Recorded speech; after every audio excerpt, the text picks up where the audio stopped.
नमस्कार साथियों, फिर से आपका स्वागत है हमारे इस घटना चक्र सीरीज़ में। इसमें लोग भारतीय इतिहास के बारे में देख रहे हैं। यह हमारा 11वां वीडियो लेक्चर होगा, तो उम्मीद करते हैं कि आप लोगों ने पहले के 10 वीडियो लेक्चर देखे होंगे, जिसमें हम लोगों ने प्राचीन भारत के इतिहास, मध्यकालीन भारत का इतिहास और आधुनिक भारत के इतिहास के कुछ सेक्शन को कर लिया था। तो यह हमारा 11वां वीडियो लेक्चर होगा, जो कि हम शुरू करेंगे यहाँ 23वां नंबर चैप्टर से, गांधी एवं उनके प्रारंभिक आंदोलन। तो इससे पहले मैं आपसे यही अनुरोध करूंगा और आशा करूंगा कि अगर आप लोग हमारे इस चैनल पर नए हैं तो अभी तक आप लोगों ने हमारे चैनल को सब्सक्राइब कर लिया होगा। हमारे चैनल को सब्सक्राइब करके हमें सपोर्ट करें, वीडियो को ज़्यादा से ज़्यादा शेयर करें, ताकि वे सभी लोग जो इस तरह के एग्ज़ाम की तैयारी करें, जैसे कि BPSC, UPSC, UP PCS, Chhattisgarh PCS, Jharkhand PCS, Uttarakhand PCS, Madhya Pradesh PCS या अन्य कई भी एग्ज़ाम जिसमें इस तरह के प्रश्न पूछे जाते हैं, तो उन तक आप इस वीडियो को ज़रूर से ज़रूर पहुँचाएँ और उनको इस वीडियो से लाभान्वित करें। इस वीडियो को ज़्यादा से ज़्यादा शेयर करें और वीडियो को लाइक करके हमें सपोर्ट करें, सब्सक्राइब करके हमें सपोर्ट करें, ताकि हम और अच्छे से अच्छे वीडियो आपके लिए बना सकें। तो आइए शुरू करते हैं। हमारा पहला क्वेश्चन रहेगा 23वां नंबर चैप्टर का, गांधी एवं उनके प्रारंभिक आंदोलन। तो आइए हम लोग देखते हैं पहला प्रश्न से। तो यहाँ पे आ गया हमारा चैप्टर गांधी एवं उनके प्रारंभिक आंदोलन। तो आइए पहला प्रश्न पे देखते हैं।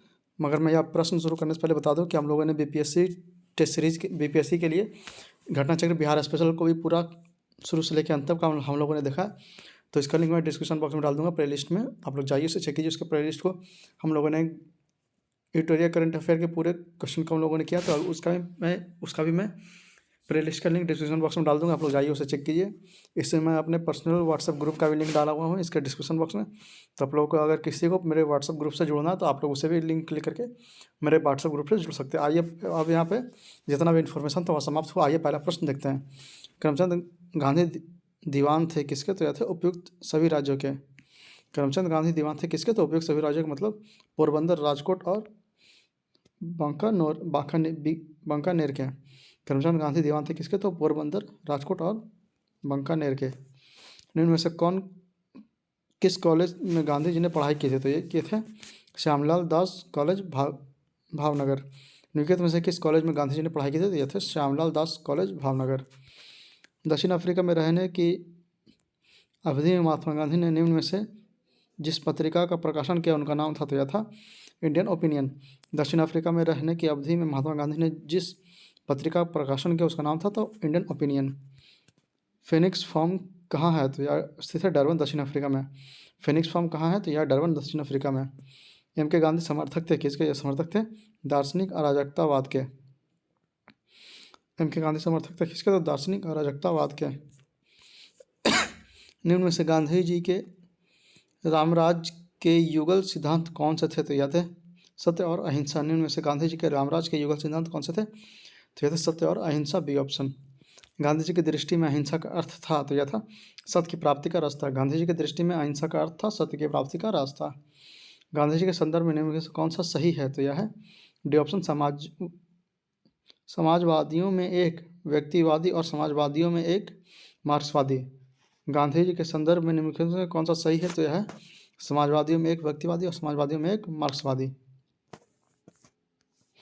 गांधी जी की सत्याग्रह रणनीति में निम्नलिखित में से किसे सबसे अंतिम स्थान प्राप्त है? तो यह है हड़ताल को। गांधी जी की सत्याग्रह रणनीति में निम्नलिखित में से किसे सबसे अंतिम स्थान प्राप्त है? तो यह हड़ताल। गांधी जी के सिद्धांत के अनुसार निम्न में से कौन सा एक कथन सही नहीं है? तो सत्याग्रही का उद्देश्य शत्रु को पराजित करना, या बिल्कुल गलत, या गलत ऑप्शन है, तो इसका आंसर ए हो जाएगा। सत्याग्रही का उद्देश्य शत्रु को पराजित करना। वाकई देखिए, सत्याग्रही का शस्त्र अहिंसा, यह बिल्कुल सही है। सत्याग्रही को अपने संकल्प के दृढ़ विश्वास होना चाहिए, यह बिल्कुल सही है। सत्याग्रही को विरोधियों के प्रति द्वेष भाव नहीं रखना चाहिए, यह बिल्कुल सही है। तो इसका आंसर ए हो जाएगा। सत्याग्रही का उद्देश्य शत्रु को पराजित करना। गांधी जी के अनुसार हिंसा का क्रूरतम रूप क्या है? तो यह है गरीबी की स्थायित्व। गांधी जी के अनुसार हिंसा का क्रूरतम रूप क्या है? तो यह है गरीबी का स्थायित्व। गांधी जी ने परिवार नियोजन हेतु क्या तरीका बताया? तो यह था आत्मनियंत्रण। गांधी जी ने परिवार नियोजन हेतु क्या तरीका बताया? तो यह था आत्मनियंत्रण। गांधी जी दक्षिण अफ्रीका में कितने वर्ष रहे थे? तो यह रहे थे 21 वर्ष। गांधी जी दक्षिण अफ्रीका में कितने वर्ष रहे थे? तो 21 वर्ष रहे थे। महात्मा गांधी दक्षिण अफ्रीका में भारत किस वर्ष लौटे थे? तो यह लौटे थे 1915 में। महात्मा गांधी दक्षिण अफ्रीका से भारत किस वर्ष लौटे थे? तो यह लौटे थे 1915 में। दक्षिण अफ्रीका के किस रेलवे स्टेशन पर गांधी जी ने ट्रेन से फेंक दिया गया था? तो यह थे Peter मारित्सबर्ग। Peter Maritzburg. Gandhi ji के दक्षिण अफ्रीका के किस रेलवे स्टेशन पर गांधी जी को ट्रेन से फेंक दिया गया था? तो यह था पीटर मारिट्सबर्ग। एम के गांधी ने निम्नलिखित भारतीय राष्ट्रीय कांग्रेस के अधिवेशनों में से किस एक में सर्वप्रथम भाग लिया था? तो यह थे कलकत्ता अधिवेशन 1901। एम के गांधी ने निम्नलिखित भारतीय राष्ट्रीय कांग्रेस के अधिवेशनों में से किस एक में सर्वप्रथम भाग लिया था? तो यह था कलकत्ता अधिवेशन 1901। भारत में स्वतंत्रता आंदोलन के दौरान महात्मा गांधी द्वारा स्थापित साबरमती आश्रम नगर के बाहर स्थित है? तो यह स्थित है अहमदाबाद। भारत के स्वतंत्रता आंदोलन के दौरान महात्मा गांधी द्वारा स्थापित साबरमती आश्रम नगर के बाहर स्थित है? तो यह स्थित है अहमदाबाद के बाहर। महात्मा गांधी ने अहमदाबाद के निकट साबरमती के किनारे एक आश्रम बनाया था, इसे खाली स्थान कहा जाता है? तो यह है सत्याग्रह आश्रम। महात्मा गांधी ने अहमदाबाद के निकट साबरमती के किनारे एक आश्रम बनाया था, इसे खाली स्थान कहा जाता है? तो यह है सत्याग्रह आश्रम। महात्मा गांधी से संबंधित निम्नलिखित आश्रमों में कौन सबसे पुराना है? तो यह है फिनिक्स। महात्मा गांधी से संबंधित निम्नलिखित आश्रमों में सबसे पुराना कौन है? तो यह है फिनिक्स। गांधी जी ने सेवा धर्म कहाँ अपनाया था? तो यह अपनाया था दक्षिण अफ्रीका में। गांधी जी ने सेवा धर्म कहाँ अपनाया था? तो उन्होंने अपनाया था दक्षिण अफ्रीका में। महात्मा गांधी के राजनीतिक गुरु कौन थे? तो यह थे गोपाल कृष्ण गोखले। महात्मा गांधी के राजनीतिक गुरु कौन थे? तो यह थे गोपाल कृष्ण गोखले। महात्मा गांधी के अनुसार राजनीति का तात्पर्य था जन कल्याण के लिए सक्रियता। महात्मा गांधी के अनुसार राजनीति का तात्पर्य था जन कल्याण के लिए सक्रियता। गांधी जी ने राजनीति का जो प्रतिमान प्रस्तुत किया उनमें निम्न में से कौन विशेषता उसमें नहीं है? तो डी ऑप्शन हो जाएगा सत्ता। गांधी जी ने राजनीति के प्रति जो प्रतिमान प्रस्तुत किए निम्न में से कौन सा विशेषता उनमें नहीं है? तो यह हो जाएगा सत्ता। निम्नलिखित में से किसने सत्याग्रह शब्द का गढ़ा? तो यह गढ़ा था महात्मा गांधी ने। निम्नलिखित में से किसने सत्याग्रह शब्द को गढ़ा? तो यह थे महात्मा गांधी। भारत के स्वतंत्रता संघर्ष के दौरान सबसे पहले सत्याग्रह किसने किया था? तो यह थे महात्मा गांधी। भारत के स्वतंत्रता संघर्ष के दौरान सबसे पहले सत्याग्रह किसने किया था? तो यह था महात्मा गांधी। निम्नलिखित में से कौन सा भारत में गांधी जी का प्रथम सत्याग्रह आंदोलन था जिसमें उन्होंने सविनय अवज्ञा का प्रयोग किया था? तो यह था चंपारण। निम्नलिखित में से कौन भारत में गांधी जी का प्रथम सत्याग्रह आंदोलन था जिसमें उन्होंने सविनय अवज्ञा का प्रयोग किया था? तो यह था चंपारण। निम्नलिखित में से मोहनदास करमचंद गांधी किसके लिए सर्वाधिक जाने जाते हैं? तो ए ऑप्शन हो जाएगा भारतीय स्वतंत्रता को प्राप्त करने के लिए निष्क्रिय विरोध करने के लिए। निम्नलिखित में से मोहनदास करमचंद गांधी को किसके लिए सर्वाधिक जाना जाता है? तो ए ऑप्शन भारतीय स्वतंत्रता को प्राप्त करने के लिए निष्क्रिय विरोध करने के लिए। निम्नलिखित में से किसने कहा था ब्रिटिश विदेशी वस्तुओं की बर्बादी ही उनके साथ सर्वोत्तम व्यवहार है? तो यह है महात्मा गांधी। निम्नलिखित में से किसने कहा था ब्रिटिश वस्तुओं की बर्बादी ही उनके साथ सर्वोत्तम व्यवहार है? तो यह है महात्मा गांधी। ब्रिटिश निर्मित उत्पादों का गांधी का बहिष्कार प्रभावी हुआ क्योंकि ब्रिटेन भारत को एक बड़ा निर्मित वस्तुओं का बाजार समझता था। ब्रिटिश निर्मित उत्पादों का गांधी के बहिष्कार प्रभावी हुआ क्योंकि ब्रिटिश भारत को एक बड़ा निर्मित वस्तुओं का बाजार समझता था। महात्मा गांधी के राजनीतिक जीवन के निम्नलिखित घटनाओं का कालानुक्रम क्या है? तो इसका आंसर हो जाएगा बी 1, 2, 3, 4। पहले चंपारण, फिर अहमदाबाद मिल हड़ताल, फिर खेड़ा, फिर असहयोग आंदोलन। पहले चंपारण, फिर अहमदाबाद मिल हड़ताल, फिर खेड़ा, फिर असहयोग। निम्न में से महात्मा गांधी का भारत में पहला सत्याग्रह कौन सा था? तो यह था चंपारण। निम्न में से महात्मा गांधी का भारत में पहला सत्याग्रह कौन सा था? तो यह था चंपारण। निम्नलिखित कथनों में कौन सा महात्मा गांधी के बारे में सही है? तो डी ऑप्शन हो जाएगा 1, 2, 3, 4 चारों सही है। देखते हैं। उन्होंने अपनी प्रारंभिक शिक्षा राजकोट से प्राप्त की थी, यह बिल्कुल सही है। कस्तूरबा के साथ उनका विवाह 13 वर्ष की आयु में हुआ, तो यह भी सही। उन्होंने विधि के अध्ययन द ईयर टेम्पल लंदन में किया, यह भी बिल्कुल सही है। वे रस्किन की पुस्तक अनटू द लास्ट से सर्वाधिक प्रभावित हुई, यह भी बिल्कुल सही है। तो डी ऑप्शन हो जाएगा 1, 2, 3, 4। महात्मा गांधी ने कहा था कि उनकी कुछ सबसे गहन धारणाएं अनटू दिस लास्ट नामक पुस्तक में प्रतिबिंब होती है और इस पुस्तक ने उनके जीवन को बदल दिया। इस पुस्तक में वह संदेश क्या था जो महात्मा गांधी को बदल डाला? तो इसका आंसर हो जाएगा बी, व्यक्ति का कल्याण सबके कल्याण में निहित है। बी ऑप्शन, व्यक्ति का कल्याण सबके कल्याण में निहित है। गांधीवादी विचारधारा किसने प्रभावित रही है? तो यह है उपयुक्त सभी, मतलब रस्किन से, थेरो से, टॉलस्टॉय से। फिर से गांधीवादी विचारधारा किनसे प्रभावित रही? तो यह थे रस्किन से, थेरो से और टॉलस्टॉय से। डी ऑप्शन उपयुक्त सभी। निम्नलिखित में से किस आंदोलन से गांधी जी संबंधित नहीं थे? तो स्वदेशी आंदोलन से वह संबंधित नहीं थे। निम्नलिखित में से किस आंदोलन से गांधी जी संबंधित नहीं थे? तो स्वदेशी आंदोलन से वह संबंधित नहीं थे। बाकी खिलाफत आंदोलन से संबंधित थे, व्यक्तिगत सत्याग्रह संबंधित थे और भारत छोड़ो आंदोलन से संबंधित थे। निम्नलिखित सत्याग्रह में से किसका नेतृत्व महात्मा गांधी ने नहीं किया था? तो यह है बरदौली सत्याग्रह का। निम्नलिखित सत्याग्रह में से किसका नेतृत्व महात्मा गांधी ने नहीं किया था? तो यह था बरदौली सत्याग्रह। इन कथनों में से गांधी जी के संदर्भ में कौन सा सही है? तो डी ऑप्शन हो जाएगा उपयुक्त सही, मतलब जाति विहीन अछूतों की दशा में सुधार के लिए कठोर संघर्ष किया, असहयोग आंदोलन शुरू किया गया था और सविनय अवज्ञा आंदोलन शुरू किया गया था। डी ऑप्शन उपयुक्त सही हो जाएगा इसमें। महात्मा गांधी को सर्वोत्तम राष्ट्रपिता किसने कहा था? तो यह कहते सुभाष चंद्र बोस। महात्मा गांधी को सर्वप्रथम राष्ट्रपिता किसने कहा था? तो यह थे सुभाष चंद्र बोस। गांधी के नाम के पहले महात्मा जोड़ा गया था। ये ऑप्शन चंपारण सत्याग्रह के दौरान। गांधी के नाम के पहले महात्मा जोड़ा गया था चंपारण सत्याग्रह के दौरान। निम्नलिखित में से किसने गांधी जी को सर्वप्रथम महात्मा की तौर पर संबोधित किया था? तो यह थे रविन्द्रनाथ टैगोर। निम्नलिखित में से किसने गांधी जी को सर्वप्रथम महात्मा के तौर पर संबोधित किया था? तो यह थे रविन्द्रनाथ टैगोर। नोआखली काल में महात्मा गांधी के सचिव कौन थे? तो यह थे प्यारेलाल। नोआखली काल में महात्मा गांधी के सचिव कौन थे? तो यह थे प्यारेलाल। निम्नलिखित में से किस सत्याग्रह आंदोलन में गांधी जी ने प्रत्यक्ष रूप से भाग नहीं लिया था? तो यह था वाइकोम सत्याग्रह। निम्नलिखित में से किस सत्याग्रह आंदोलन में गांधी जी ने प्रत्यक्ष रूप से भाग नहीं लिया था? तो यह था वाइकोम सत्याग्रह। भारतीय इतिहास के संदर्भ में वाइकोम सत्याग्रह के संबंध में निम्नलिखित कथनों में कौन सा सही है? तो इसमें देखना है कौन सा सही है। डी ऑप्शन होगा, 1 और 2 दोनों सही होगा। देखते हैं। यह अस्पृश्यता एवं जातिगत भेदभाव के विरुद्ध एक सत्याग्रह था, यह बिल्कुल सही है। महात्मा गांधी ने इस सत्याग्रह में भाग लिया था, यह भी सही होगा। तो सी ऑप्शन 1 और 2 दोनों। फिर से यह अस्पृश्यता एवं जातिगत भेदभाव के विरुद्ध एक सत्याग्रह था, यह बिल्कुल सही है। महात्मा गांधी ने इस सत्याग्रह में भाग लिया था, यह भी सही हो जाएगा। महात्मा गांधी का छत्तीसगढ़ में प्रथम आगमन कब हुआ था? तो यह हुआ था 20 दिसंबर 1920 को। महात्मा गांधी का छत्तीसगढ़ में प्रथम आगमन कब हुआ था? तो 20 दिसंबर 1920 को। गांधी के निम्नलिखित अनुयायियों में से कौन पेशे से एक शिक्षक था? तो यह थे जेबी कृपलानी। गांधी जी के लिखित अनुयायियों में कौन पेशे से एक शिक्षक थे? तो यह थे जेबी कृपलानी। निम्नलिखित उद्योगपतियों में से कौन से व्यक्ति लंबे समय तक AICC के खजांची रहे तथा सन 1930 में जेल भी गए थे? तो यह थे जमनालाल बजाज। निम्न उद्योगपतियों में कौन से व्यक्ति लंबे समय तक AICC के खजांची रहे तथा सन 1930 में जेल भी गए थे? तो यह थे जमनालाल बजाज। भारतीय कपड़ा व्यापारी, बैंकर, कांग्रेसी तथा महात्मा गांधी के निकट सहयोगी थे, यह युक्त विवरण है किसका? तो यह है जमनालाल बजाज का। भारतीय कपड़ा व्यापारी, बैंकर, कांग्रेसी तथा महात्मा गांधी का निकट सहयोगी था, यह युक्त विवरण है किसका? तो जमनालाल बजाज का।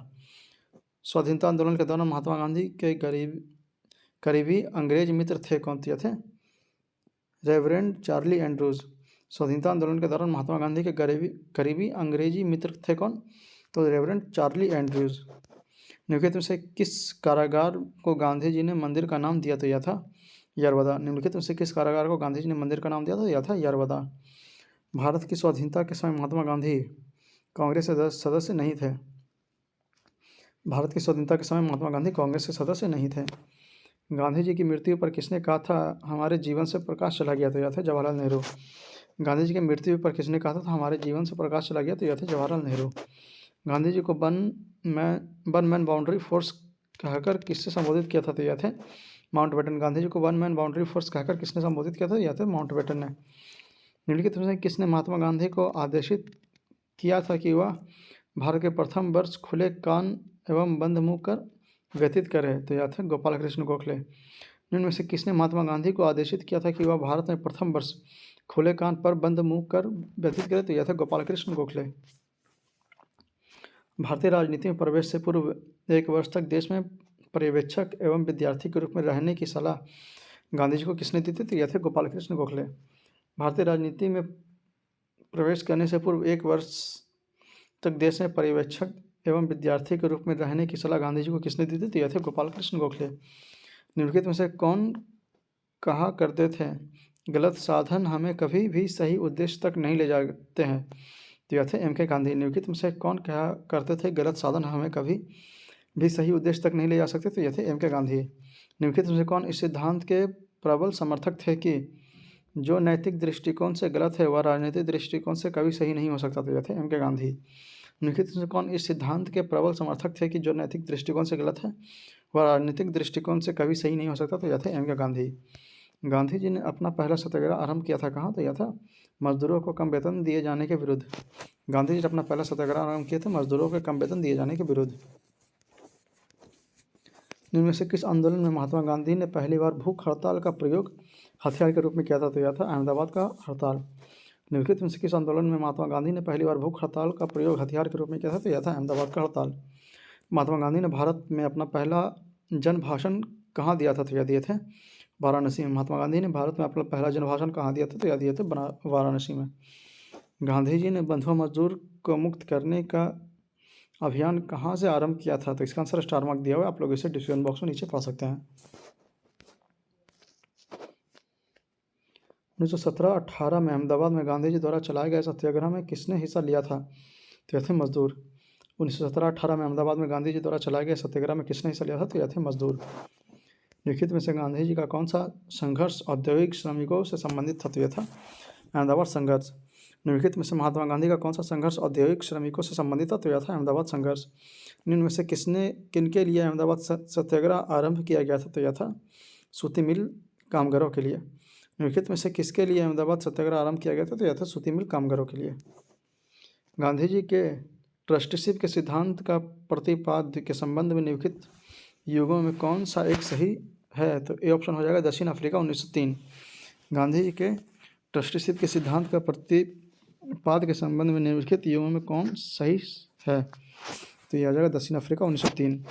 गांधीवादी अर्थव्यवस्था के विषय में निम्नलिखित कथनों में कौन सा कथन सही नहीं है? तो वे अहिंसा पर आधारित अर्थव्यवस्था पर बल देते थे, यह बिल्कुल सही है।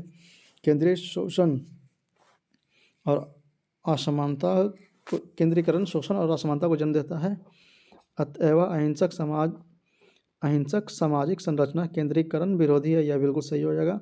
वे भारत में मशीनीकरण के पक्षधर नहीं थे, यह भी बिल्कुल सही है। वे यूएसए में मशीनीकरण के पक्षधर नहीं थे, यह गलत हो जाएगा, तो डी ऑप्शन इसमें गलत हो जाएगा। वे यूएसए के मशीनीकरण के पक्षधर नहीं थे। एम के गांधी के अनुसार अस्पृश्यों का सामाजिक आर्थिक सुधार संपन्न किया जा सकता है उनके लिए कुटीर उद्योग स्थापित करके। एम के गांधी के अनुसार अस्पृश्यों का सामाजिक आर्थिक सुधार संपन्न किया जा सकता है उनके लिए कुटीर उद्योग स्थापित करके। गांधी इनोवेशन। गांधी जी का नवाचार का तात्पर्य है कम निवेश से अधिक उत्पादन अधिक लोगों के लिए। गांधी इनोवेशन का तात्पर्य है कम निवेश से अधिक उत्पादन अधिक लोगों के लिए। कौन सी घटना सबसे पहले हुई? तो यह डी ऑप्शन चंपारण सत्याग्रह। कौन सी घटना सबसे पहले हुई? तो चंपारण सत्याग्रह सबसे पहले हुई थी उपयुक्त सभी में। यहाँ पे डेट दिया हुआ, आप लोग चाहे तो इसे नोट कर सकते हैं। किसने यूरोपियन नील बागान मालिकों द्वारा किसानों के शोषण की तरफ गांधी जी का ध्यान आकर्षित किया? तो यह थे राजकुमार शुक्ल। किसने यूरोपियन नील बागान मालिकों के विरुद्ध मालिकों द्वारा किसान के शोषण की तरफ गांधी जी का ध्यान आकर्षित किया? तो यह थे राजकुमार शुक्ल। चंपारण में इंडिगो के किसानों की दशा की ओर गांधी जी का ध्यान किसने आकर्षित किया? तो यह थे राजकुमार शुक्ल। चंपारण में इंडिगो के किसानों की दशा की ओर गांधी जी का ध्यान किसने आकर्षित किया? तो यह थे राजकुमार शुक्ल। चंपारण में तिनकटिया प्रथा का तात्पर्य था 3/20 भूभाग पर नील की खेती करना। चंपारण में तिनकटिया प्रथा का तात्पर्य था 3/20 भूभाग पर नील की खेती करना। गांधी जी ने भारत में पहली बार सत्याग्रह आंदोलन बिहार में कहाँ प्रारंभ किया? तो यह था चंपारण। गांधी जी ने भारत में पहली बार सत्याग्रह आंदोलन बिहार में कहाँ प्रारंभ किया? तो यह था चंपारण। गांधी जी का चंपारण आंदोलन था नील कर्मियों की समस्या के समाधान हेतु। गांधी जी का चंपारण आंदोलन था नील कर्मियों की समस्याओं का समाधान हेतु। गांधी जी का चंपारण सत्याग्रह किससे जुड़ा हुआ था? तो यह जुड़ा हुआ था तिनकटिया से। गांधी जी का चंपारण आंदोलन किससे जुड़ा हुआ था? तो यह जुड़ा हुआ था तिनकटिया से। चंपारण जनपद में तिनकटिया प्रथा का तात्पर्य था? तो यह था ए ऑप्शन किसानों द्वारा 3/20 भूभाग पर नील की खेती करना। किसानों द्वारा 3/20 भूभाग पर नील की खेती करना। तिनकटिया कानून किस स्थान पर किसकी खेती से संबंधित था? तो यह था डी ऑप्शन चंपारण और नील।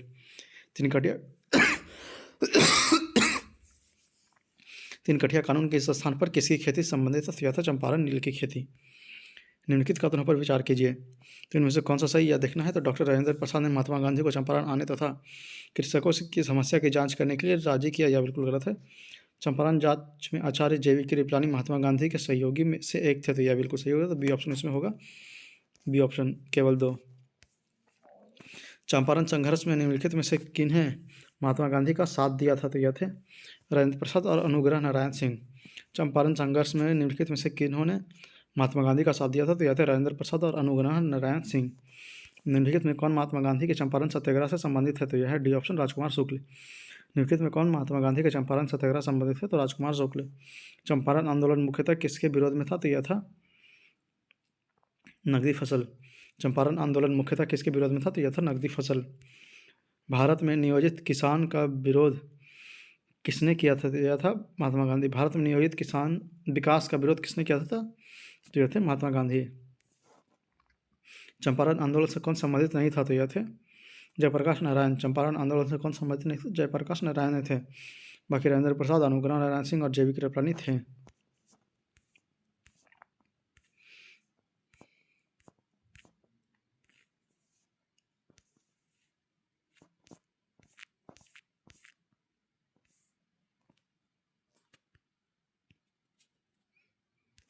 तिरासी नंबर प्रश्न, चंपारण कृषि जांच समिति के सदस्य निम्नलिखित में कौन नहीं था तो यह थे अनुग्रह नारायण सिंह। चंपारणीय कृषि जांच समिति के सदस्य निम्न में से कौन नहीं थे तो यह अनुग्रह नारायण सिंह। बाकी एफ जी सलाई, डीजे रीड और महात्मा गांधी सदस्य थे। दक्षिण अफ्रीका से लौटने के पश्चात गांधी जी ने प्रथम सफल सत्याग्रह आरंभ किया था चंपारण में। दक्षिण अफ्रीका से लौटने के पश्चात गांधी जी ने प्रथम सफल सत्याग्रह किया था कहाँ, चंपारण में। महात्मा गांधी ने सर्वप्रथम किस किसान आंदोलन में भाग लिया था तो यह था चंपारण। महात्मा गांधी ने सर्वप्रथम किस किसान आंदोलन में भाग लिया था तो यह था चंपारण। निम्नलिखित स्थानों में कहा महात्मा गांधी ने भारत में सर्वप्रथम सत्याग्रह प्रारंभ किया था तो यह था चंपारण। निम्नलिखित स्थानों में कहा महात्मा गांधी ने सर्वप्रथम सत्याग्रह प्रारंभ किया था तो यह था चंपारण। बिहार के कौन से स्थान में गांधी जी ने अपना प्रथम सत्याग्रह किया था तो यह था चंपारण। निम्नलिखित में से किसने नील की खेती के संबंध में चंपारण में महात्मा गांधी को आमंत्रित किया था तो यह थे राजकुमार शुक्ल। निम्नलिखित कथनों में कौन चंपारण सत्याग्रह के संबंध में सही नहीं है तो यह किसानों से जुड़ा था, यह बिल्कुल सही। इसमें 3 कठिया प्रथा के विरुद्ध संचालित किया गया, यह भी बिल्कुल सही। डॉक्टर राजेंद्र प्रसाद तथा जेबी कृपलानी ने इसमें एम के गांधी का सहयोग किया, यह बिल्कुल सही है। यह प्रथम आंदोलन था जिसमें एम के गांधी ने संपूर्ण भारत के स्तर पर आरंभ किया, यह बिल्कुल गलत ऑप्शन हो जाएगा तो डी ऑप्शन इसमें गलत है। चंपारण नील आंदोलन के राष्ट्रनेता कौन थे तो यह थे महात्मा गांधी। महात्मा गांधी के चंपारण सत्याग्रह का किसने विरोध किया था तो यह थे एन.जी. रंगा। महात्मा गांधी के चंपारण सत्याग्रह किसने विरोध किया था तो यह थे एन.जी. रंगा। खेड़ा के किसानों के पक्ष में महात्मा गांधी के सत्याग्रह संगठित करने का क्या कारण था तो ये ऑप्शन हो जाएगा केवल एक, अकाल पड़ने के बावजूद प्रशासन ने भू राजस्व की उगाही स्थगित नहीं की थी।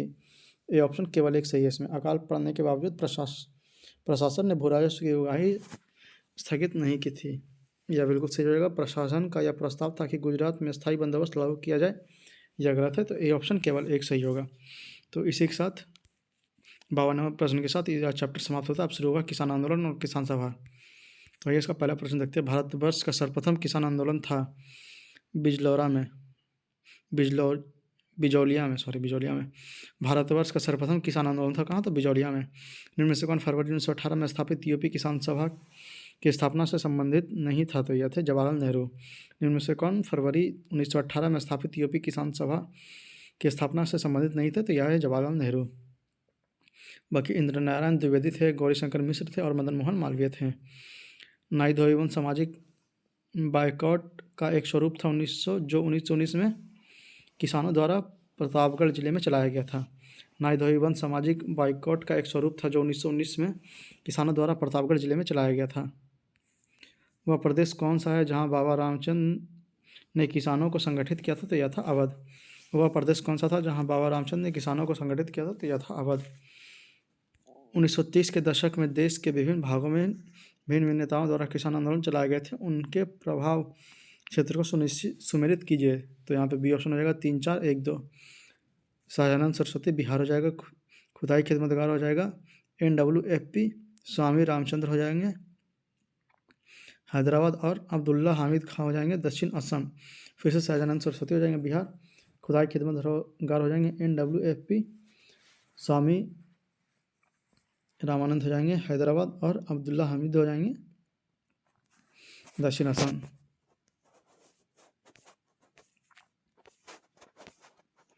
इनमें से कौन 1930 के दशक में किसान सभा आंदोलन से सक्रिय रूप से जुड़े हुए थे या थे स्वामी सहजानंद। इनमें से कौन 1930 के दशक में किसान सभा आंदोलन से सक्रिय रूप से जुड़े हुए थे या थे स्वामी सहजानंद। अवध का एक आंदोलन का उद्देश्य क्या था तो यह था डी ऑप्शन लगान का नगद में परिवर्तन। अवध के एक्का आंदोलन का उद्देश्य क्या था? तो लगान का नगद में परिवर्तन। बिहार प्रांतीय किसान सभा का गठन किसने किया था? तो यह थे स्वामी सहजानंद सरस्वती। बिहार प्रांतीय किसान सभा का गठन किसने किया था? तो यह थे स्वामी सहजानंद सरस्वती। स्वामी सहजानंद निम्न से किसने संबंधित थे? तो यह संबंधित थे बिहार के किसान आंदोलन से। स्वामी सहजानंद निम्न से किससे संबंधित थे? तो यह संबंधित है बिहार के किसान आंदोलन से। अखिल भारतीय किसान सभा के प्रथम सत्र का अध्यक्षता किसने की? तो यह किए थे स्वामी सहजानंद। अखिल भारतीय किसान सभा के प्रथम सत्र का अध्यक्षता किसने की थी? तो यह थे स्वामी सहजानंद। 1936 के लखनऊ में अखिल भारतीय किसान सभा का प्रथम अध्यक्ष किसे चुना गया था? तो यह थे स्वामी सहजानंद सरस्वती। 1936 में लखनऊ में अखिल भारतीय किसान सभा का प्रथम अध्यक्ष किसे चुना गया था? तो यह थे स्वामी सहजानंद सरस्वती। लखनऊ में स्थापित अखिल भारतीय किसान कांग्रेस के महासचिव के रूप में निम्नलिखित में से किसे चुना गया था? तो यह था बी ऑप्शन एन.जी. रंगा। लखनऊ में स्थापित अखिल भारतीय किसान कांग्रेस के महासचिव के रूप में निम्नलिखित में से किसे चुना गया था? तो यह थे एन.जी. रंगा। अखिल भारतीय किसान कांग्रेस का गठन किया गया था 1936 में। अखिल भारतीय किसान कांग्रेस का गठन किया गया था 1936 में। वह कौन जगह थी जहां अखिल भारतीय किसान सभा का पहला अधिवेशन हुआ था? तो यह हुआ था लखनऊ में। वह कौन सी जगह थी जहां अखिल भारतीय किसान सभा का पहला अधिवेशन हुआ था? यह था लखनऊ। अखिल भारतीय किसान सभा के संस्थापक अध्यक्ष थे कौन? तो यह थे स्वामी सहजानंद सरस्वती। अखिल भारतीय किसान सभा के संस्थापक अध्यक्ष थे स्वामी सहजानंद सरस्वती। स्वामी सहजानंद का संबंध था किससे? तो बिहार के किसान आंदोलन के साथ। स्वामी सहजानंद का संबंध किससे था? तो बिहार के किसान आंदोलनों के साथ। स्वामी सहजानंद सरस्वती ने भूमि और जलमार्ग के राष्ट्रीयकरण की मांग के साथ अखिल भारतीय संयुक्त किसान सभा गठन किया था। उनकी मृत्यु से ठीक पहले स्वामी सहजानंद सरस्वती ने भूमि और जलमार्ग के राष्ट्रीयकरण की मांग के साथ अखिल भारतीय संयुक्त किसान सभा का गठन किया था, उनकी मृत्यु से ठीक पहले। निम्नलिखित में से किस एक कांग्रेसी नेता ने प्रथम अखिल भारतीय किसान सभा में भाग लिया था? तो यह थे जवाहरलाल नेहरू। निम्नलिखित में से किस एक कांग्रेसी नेता ने प्रथम अखिल भारतीय किसान सभा में भाग लिया था? तो यह थे जवाहरलाल नेहरू। इनमें से कौन बिहार में किसान आंदोलन के साथ जुड़े हुए थे? तो यह थे राजेंद्र प्रसाद। इनमें से कौन बिहार में किसान आंदोलन के साथ जुड़े हुए थे? तो यह थे राजेंद्र प्रसाद। यहाँ पर सुमेलित करने के लिए दिया हुआ है, तो बी ऑप्शन हो जाएगा इसमें 2, 4, 3, 1। तो आइए देखते हैं। बारदौली सत्याग्रह हो जाएगा। सरदार वल्लभ भाई पटेल भारतीय किसान संस्था हो जाएंगी। एन.जे. रंगा बंगाल प्रजा पार्टी हो जाएगी। फजलुल हक और बर्खास्त संघर्ष हो जाएगा स्वामी सहजानंद सरस्वती। फिर से बारदौली सत्याग्रह हो जाएगा स्वामी सरदार वल्लभ भाई पटेल भारतीय किसान संगठन हो जाएगा। एन.जी. रंगा बंगाल प्रजा पार्टी हो जाएगी। फजलुल हक और बर्खास्त संघर्ष हो जाएगा स्वामी सहजानंद सरस्वती। बारदौली सत्याग्रह 1928 का नेतृत्व किया था किसने? तो सरदार वल्लभ भाई पटेल ने। बारदौली सत्याग्रह 1928 का नेतृत्व किया था किसने? सरदार वल्लभ भाई पटेल ने। इनमें से किस आंदोलन में सरदार वल्लभ भाई पटेल ने मुख्य भूमिका निभाई थी? यह थी बारदौली सत्याग्रह। इनमें से किस आंदोलन में सरदार वल्लभ भाई पटेल ने मुख्य भूमिका निभाई थी? यह थी बारदौली सत्याग्रह। वल्लभ भाई पटेल के सदस्य की उपाधि सरदार की उपाधि किसने दी थी? तो यह दिए थे महात्मा गांधी। वल्लभ भाई पटेल को सरदार की उपाधि किसने दी थी? यह थी महात्मा गांधी। महात्मा गांधी ने वल्लभ भाई पटेल को सरदार की उपाधि उनकी बड़ी संगठन क्षमता के कारण किस आंदोलन में दी थी? तो यह थे बारदौली सत्याग्रह में। महात्मा गांधी ने वल्लभ भाई पटेल को सरदार की उपाधि उनकी बड़ी संगठन क्षमता के कारण किस आंदोलन में दिए थे? तो यह थे बारदौली सत्याग्रह में। बंगाल ने तिभागा किसान आंदोलन की क्या मांग थी? तो यह मांग थी जमींदारों की हिस्सेदारी को फसल के आधे भाग से कम करके 1/3 करना। बंगाल के तिभागा किसान आंदोलन का क्या मांग थी? तो यह मांग थी जमींदारों की हिस्सेदारी को फसल के आधे भाग से कम करके 1/3 करना। भूदान आंदोलन का सर्वप्रथम प्रारंभ किस राज्य में हुआ था? तो यह हुआ था आंध्र प्रदेश में। भूदान आंदोलन का सर्वप्रथम प्रारंभ किस राज्य में हुआ था? तो यह हुआ था आंध्र प्रदेश में। आचार्य विनोबा भावे के भूदान आंदोलन का प्रारंभ निम्नलिखित में से कौन सा स्थान से हुआ था? तो यह संबंधित है पोचमपल्ली। आचार्य विनोबा भावे के भूदान आंदोलन के प्रारंभ में निम्नलिखित स्थानों में से कौन सा एक उससे संबंधित है? तो यह संबंधित है पोचमपल्ली। भूदान आंदोलन की शुरुआत हुई थी आंध्र प्रदेश राज्य से। भूदान आंदोलन की शुरुआत हुई थी कहाँ से? आंध्र प्रदेश राज्य से। भूदान आंदोलन किसने प्रारंभ किया था? तो यह थे विनोबा भावे। भूदान आंदोलन किसने प्रारंभ किया था? तो यह थे विनोबा भावे। तो इस 129 प्रश्न के साथ यह चैप्टर समाप्त होता है। आप शुरू होगा ट्रेड यूनियन और साम्यवादी दल। तो यह पहला प्रश्न इसका देखते हैं। भारत 1918 में प्रारंभ मजदूर संघ की स्थापना की किसने? तो बीपी बाड़िया ने। भारत 1918 में प्रथम मजदूर संघ की स्थापना की थी किसने? तो बीपी बाड़िया ने। निम्नलिखित में से किसने अहमदाबाद टेक्सटाइल लेबर एसोसिएशन की स्थापना की थी? तो यह थे महात्मा गांधी। निम्नलिखित में से किसने अहमदाबाद टेक्सटाइल लेबर एसोसिएशन की स्थापना की थी? तो यह थे महात्मा गांधी। भारत ट्रेड यूनियन कांग्रेस के पहले अध्यक्ष कौन थे? तो यह थे लाला लाजपत राय। भारत ट्रेड यूनियन कांग्रेस के पहले अध्यक्ष कौन थे? तो यह थे लाला लाजपत राय। बंगाल में अखिल भारतीय व्यापार संघ कांग्रेस की स्थापना कब हुई थी? तो यह हुई थी सन 1920 में। बंगाल में अखिल भारतीय व्यापार संघ कांग्रेस की स्थापना कब हुई थी? सन 1920 में। अखिल भारतीय ट्रेड यूनियन कांग्रेस ने 1920 में बम्बई में प्रथम अधिवेशन की अध्यक्षता की थी? किसने? तो लाला लाजपत राय ने। अखिल भारतीय ट्रेड यूनियन कांग्रेस ने 1920 में बम्बई में हुए प्रथम अधिवेशन की अध्यक्षता की थी? किसने? तो लाला लाजपत राय ने। 1920 में आयोजित all India trade union Congress के उद्घाटन सत्र की अध्यक्षता किसने की थी? तो यह किए थे लाला लाजपत राय ने। 1920 में आयोजित all India trade union Congress के उद्घाटन सत्र की अध्यक्षता किसने की थी? तो यह थे लाला लाजपत राय। 1929 में नागपुर में संपन्न all India trade union Congress की अध्यक्षता किसने की थी? तो यह थे जवाहरलाल नेहरू। 1920 में नागपुर में संपन्न हुए all India trade union Congress की अध्यक्षता किसने की थी? तो यह थे जवाहरलाल नेहरू। कम्युनिस्ट इंटरनेशनल के सदस्य बनने वाले पहले भारतीय कौन थे? तो यह थे एम एन राय। कम्युनिस्ट इंटरनेशनल के सदस्य बनने वाले पहले भारतीय कौन थे? तो यह थे एम.एन. राय। अक्टूबर 1920 में भारतीय कम्युनिस्ट पार्टी की स्थापना के लिए ताशकंद में एकत्र हुए भारतीयों के समूह का मुखिया निम्नलिखित में से कौन थे? तो यह थे एम.एन. राय। अक्टूबर 1920 में भारतीय कम्युनिस्ट पार्टी की स्थापना के लिए एक ताशकंद में एकत्र हुए भारतीयों के समूह का मुखिया निम्नलिखित में से कौन था? तो यह था एम.एन. रॉय। कानपुर षड्यंत्र मुकदमा किस आंदोलन के नेताओं के विरुद्ध था? तो यह था साम्यवादी आंदोलन। कानपुर षड्यंत्र मुकदमा किन आंदोलनों के नेताओं के विरुद्ध था? तो यह था साम्यवादी आंदोलन। निम्नलिखित में से किस केस की समस्त संसार में चर्चा हुई और अभियुक्तियों के समर्थन में Albert Einstein, H.G. Wells, Harold Laski और रूजवेल्ट ने सहानुभूति टिप्पणी की? तो यह थे मेरठ षड्यंत्र मुकदमा। निम्नलिखित में से किस केस की समस्त संसार में चर्चा हुई और अभियुक्तों के समर्थन में Albert Einstein, H.G. Wells, Harold Laski तथा रूजवेल्ट ने सहानुभूतिपूर्ण टिप्पणियाँ की? तो यह थे मेरठ षड्यंत्र मुकदमा। ट्रेड यूनियन आंदोलन ने क्रांतिकारी चरण का समय था? तो यह समय था 1926 से 1939। ट्रेड यूनियन आंदोलन के क्रांतिकारी चरण का समय था 1926 से 1939। 1940 में रेडिकल डेमोक्रेटिक पार्टी का गठन किसने किया? तो यह थे एम.एन. राय ने। 1940 में रेडिकल डेमोक्रेटिक पार्टी का गठन किसने किया था? तो यह थे एम.एन. राय। सोमेंद्र नाथ टैगोर द्वारा स्थापित दल का क्या नाम था? तो यह दल का नाम था क्रांतिकारी साम्यवादी दल। सोमेंद्र नाथ टैगोर द्वारा स्थापित दल का क्या नाम था? तो यह था क्रांतिकारी साम्यवादी दल। तो 14 प्रश्न के साथ यह चैप्टर यहाँ पे समाप्त होता है। अब शुरू होगा रॉलेट एक्ट और जलियांवाला बाग हत्याकांड 1919। तो पहला प्रश्न देखते हैं, भारतीय स्वतंत्रता संग्राम के दौरान रॉलेट एक्ट ने किस कारण से सार्वजनिक रोष उत्पन्न किया? तो यह था सी ऑप्शन, इन लोगों को बिना मुकदमा चलाए जेल भेजने के लिए अधिकृत किया। भारतीय स्वतंत्रता संग्राम के दौरान रॉलेट एक्ट ने किस कारण से सार्वजनिक रोष उत्पन्न किया? तो इसने लोगों को बिना मुकदमा चलाए जेल भेजने के लिए अधिकृत किया। रॉलेट एक्ट लाने क्या क्या प्रयोजन था? तो यह था राष्ट्रीय और क्रांतिकारी गतिविधियों पर रोक लगाना। रॉलेट एक्ट लाने का क्या प्रयोजन था? तो यह था राष्ट्रीय और क्रांतिकारी गतिविधियों पर रोक लगाना। रॉलेट एक्ट भारत में लागू किया गया था कब? तो यह था सन 1919 में। रॉलेट एक्ट भारत में लागू किया गया था कब? तो 1919 में। रॉलेट एक्ट का लक्ष्य था बिना मुकदमा चलाए बंदी बनाना और मुकदमाओं की सुनवाई संक्षिप्त प्रक्रिया द्वारा।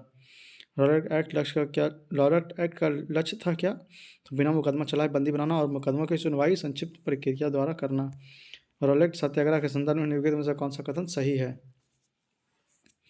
तो यहाँ पे बी ऑप्शन होगा। एक और दो इसमें सही है। रॉलेट अधिनियम सेडिशन कमेटी की सिफारिश पर आधारित था, यह बिल्कुल सही है। रॉलेट सत्याग्रह में गांधी जी ने होम रूल लीग का उपयोग करने की प्रयास किया, यह बिल्कुल सही है। साइमन कमीशन के आगमन के विरुद्ध हुए प्रदर्शन रॉलेट सत्याग्रह के साथ हुआ था, यह बिल्कुल गलत है। तो बी ऑप्शन होगा। एक और दो इसमें सही है। रॉलेट अधिनियम सेडिशन कमेटी की सिफारिश पर आधारित है, यह बिल्कुल सही है। रॉलेट सत्याग्रह में Gandhi ji home rule league के उपयोग करने का प्रयास किया, यह बिल्कुल सही है। जब रॉलेट एक्ट पारित हुआ उसमें भारत का वायसराय कौन था? तो यह थे लॉर्ड चेम्सफोर्ड। जब रॉलेट एक्ट पारित हुआ उसमें भारत का वायसराय कौन था? तो यह था लॉर्ड चेम्सफोर्ड। रॉलेट एक्ट किस वायसराय के काल में पारित हुआ था? तो यह हुआ था लॉर्ड चेम्सफोर्ड के काल में। रॉलेट एक्ट किस वायसराय के काल में पारित हुआ? तो यह था लॉर्ड चेम्सफोर्ड। रॉलेट एक्ट का भारत राष्ट्रीय कांग्रेस ने विरोध किया क्योंकि इसका लक्ष्य था व्यक्तिगत स्वतंत्रता को सीमित करना। रॉलेट एक्ट का भारतीय राष्ट्रीय कांग्रेस ने विरोध किया क्योंकि इसका लक्ष्य था व्यक्तिगत स्वतंत्रता को सीमित करना। अखिल भारतीय राजनीति ने गांधी जी का पहला साहसिक कदम था रॉलेट सत्याग्रह। अखिल भारतीय राजनीति में गांधी जी का पहला साहसिक कदम था रॉलेट सत्याग्रह। रॉलेट एक्ट के विरुद्ध में किसने लगान न देने का आंदोलन चलाने का सुझाव दिया? तो यह थे स्वामी सदानंद। रॉलेट एक्ट के विरुद्ध किसने लगान न देने का आंदोलन चलाने की सुझाव दिया था? तो यह थे Swami Sadanand. The anarchical and revolutionary crime act 1919 में सामान्य बोलचाल में क्या कहा जाता था? तो यह था रॉलेट एक्ट। द अनार्किकल और रिवोल्यूशनरी क्राइम एक्ट 1919 के सामान्य बोलचाल में क्या कहा जाता था? तो यह था रॉलेट एक्ट। कौन सी महत्वपूर्ण घटना जलियांवाला बाग नरसंहार के तुरंत पूर्व घटी थी? तो यह था रॉलेट एक्ट का बनना। कौन सी महत्वपूर्ण घटना जलियांवाला बाग के नरसंहार के तुरंत पूर्व घटी थी? तो यह था रॉलेट एक्ट का बनना। जलियांवाला बाग हत्याकांड हुआ था कब? तो हुआ था 13 अप्रैल 1919 को। जलियांवाला बाग हत्याकांड हुआ था कब? 13 अप्रैल 1919 को। जलियांवाला बाग नरसंहार किस गांधीवादी सत्याग्रह से संबंधित हुआ था? तो यह था रॉलेट सत्याग्रह। जलियांवाला बाग नरसंहार किस गांधीवादी सत्याग्रह से संबंधित हुआ था? तो यह था रॉलेट सत्याग्रह। वर्ष 1919 में भारतीय इतिहास के से संबंधित है कौन सा? तो जलियांवाला बाग त्रासदी से। वर्ष 1919 भारतीय इतिहास से संबंधित है जलियांवाला बाग त्रासदी से। जलियांवाला बाग कत्लेआम किस शहर में हुआ था? तो यह हुआ था अमृतसर में। जलियांवाला बाग कत्लेआम किस शहर में हुआ था? तो यह हुआ था अमृतसर में। जनरल डायर का नाम किस घटना से जुड़ा हुआ है? तो यह जुड़ा हुआ है जलियांवाला बाग से। जनरल डायर का नाम किस घटना से जुड़ा हुआ है? तो जुड़ा हुआ है जलियांवाला बाग से। काफ़ी संख्या में लोग अमृतसर के जलियांवाला बाग में 13 अप्रैल 1919 को एकत्रित हुए थे गिरफ्तार के विरोध में।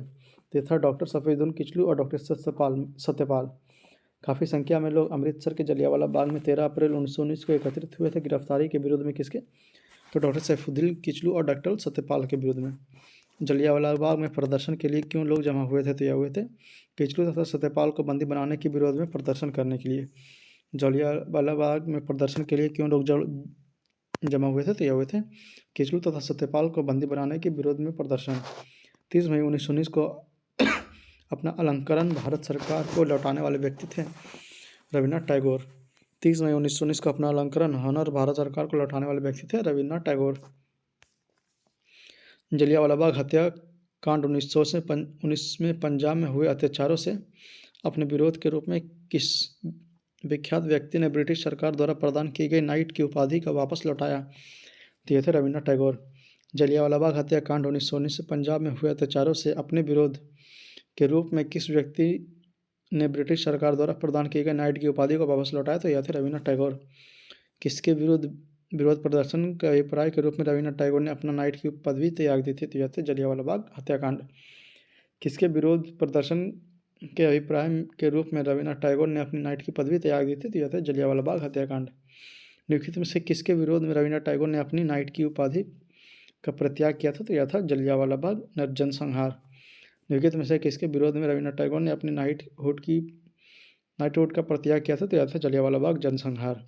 रविन्द्रनाथ टैगोर ने अपनी नाइटहुड उपाधि किस कारण त्याग दी थी? तो यह था जलियांवाला बाग हत्याकांड। रविन्द्रनाथ टैगोर ने अपनी नाइटहुड की उपाधि किस कारण त्याग दिया था? तो यह था जलियांवाला बाग हत्याकांड।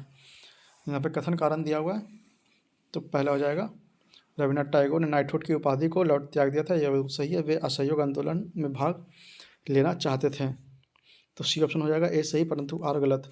फिर से रविन्द्रनाथ टैगोर ने नाइटहुड की उपाधि त्याग दी थी, यह बिल्कुल सही है। वे असहयोग आंदोलन में भाग लेना चाहते थे, यह गलत है। तो सी ऑप्शन ए सही है परंतु आर गलत है। जलियांवाला बाग हत्याकांड के विरोध में वायसराय के कार्यकारिणी परिषद की सदस्यता से किसने इस्तीफा दे दिया था? तो यह थे शंकरन नायर। जलियांवाला बाग हत्याकांड के विरोध में वायसराय की कार्यकारिणी परिषद की सदस्यता से किसने इस्तीफा दे दिया था? तो यह थे शंकरन नायर। जलियांवाला बाग हत्याकांड के विरोध में निम्नलिखित में से किसने वायसराय के कार्य परिषद से त्यागपत्र दे दिया था? तो यह थे सरदार शंकरन नायर। जलियांवाला बाग हत्याकांड के विरोध में निम्नलिखित में से किसने वायसराय के कार्य परिषद से त्यागपत्र दे दिया था? तो यह थे सर शंकरन नायर। निम्नलिखित में से किसके द्वारा जलियांवाला कांड के विरोध में सर की उपाधि त्याग दी थी? तो यह थे रवीन्द्रनाथ टैगोर। निम्नलिखित में से किसके द्वारा जलियांवाला बाग कांड के विरोध में सर की उपाधि त्याग दी थी? तो यह थे रवीन्द्रनाथ टैगोर। निम्नलिखित घटनाओं पर सही क्रम नीचे दिए गए कोट से इंगित कीजिए। तो ए ऑप्शन हो जाएगा 2, 3, 1।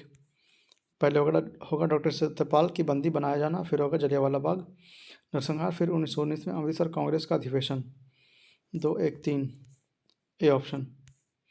हंटर आयोग की नियुक्ति की गई थी किसके लिए? तो जलियांवाला बाग हत्याकांड के बाद। हंटर आयोग की नियुक्ति की गई थी जलियांवाला बाग हत्याकांड के बाद। जलियांवाला बाग हत्याकांड के लिए जिम्मेदार ओ डायर को निम्नलिखित में से किसने मार डाला था? तो यह थे उधम सिंह। जलियांवाला बाग हत्याकांड के बाद के लिए जिम्मेदार ओ डायर को निम्नलिखित में से किसने मार डाला था? तो यह थे उधम सिंह।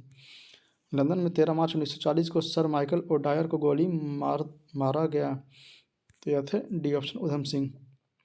लंदन में 13 मार्च 1940 को सर माइकल ओ डायर को गोली से मारा गया। तो यह थे उधम सिंह। उधम सिंह ने लंदन में मारा सर माइकल ओ डायर को। जलियांवाला बाग नरसंहार पर कांग्रेस जांच समिति की रिपोर्ट के प्रारूप लिखने का कार्य सौंपा गया था किसे? तो यह थे महात्मा गांधी। जलियांवाला बाग नरसंहार पर कांग्रेस जांच समिति के रिपोर्ट के प्रारूप लिखने वाले कार्य सौंपा गया था किसे? तो महात्मा गांधी को। 1919 में जघन्य जलियांवाला बाग कांड के समय भारत का वायसराय कौन था? तो यह था लॉर्ड चेम्सफोर्ड। 1919 में जघन्य जलियांवाला बाग कांड के समय भारत का वायसराय कौन था? तो यह था लॉर्ड चेम्सफोर्ड। निम्नलिखित घटनाओं में से किस एक में मॉन्टेग्यू ने निवारक हत्या के नाम से विशेषीकृत किया गया? तो यह था जलियांवाला बाग नरसंहार। निम्नलिखित घटनाओं में से किस एक को मॉन्टेग्यू ने निवारक हत्या के नाम से विशेषीकृत किया था? तो यह था जलियांवाला बाग नरसंहार। निम्नलिखित में से किसके कारण सार्वजनिक रोष की लहर उभरी जिसके फलस्वरूप जलियांवाला बाग में ब्रिटिश सरकार द्वारा जनसंहार की घटना घटित? यह था दी रॉलेट एक्ट। निम्नलिखित में से किसके कारण सार्वजनिक रोष की लहर उभरी जिसके फलस्वरूप जलियांवाला बाग में ब्रिटिश सरकार द्वारा जनसंहार की घटना घटित? यह था द रॉलेट एक्ट। तो इसी के साथ 37वां प्रश्न के साथ यह चैप्टर समाप्त होता है। अब शुरू होगा खिलाफत आंदोलन। तो आइए इसका पहला प्रश्न देखते हैं। निम्नलिखित में से किसने खिलाफत आंदोलन का प्रारंभ किया था? नीचे दिए गए कोट का सही उत्तर का चयन कीजिए। तो ए ऑप्शन 1 और 2 शौकत अली और मोहम्मद अली। निम्नलिखित में से किसने खिलाफत आंदोलन का प्रारंभ किया था? नीचे दिए गए कोट का सही उत्तर का चयन कीजिए। तो यह थे शौकत अली और मोहम्मद अली। ए ऑप्शन 1 और 2।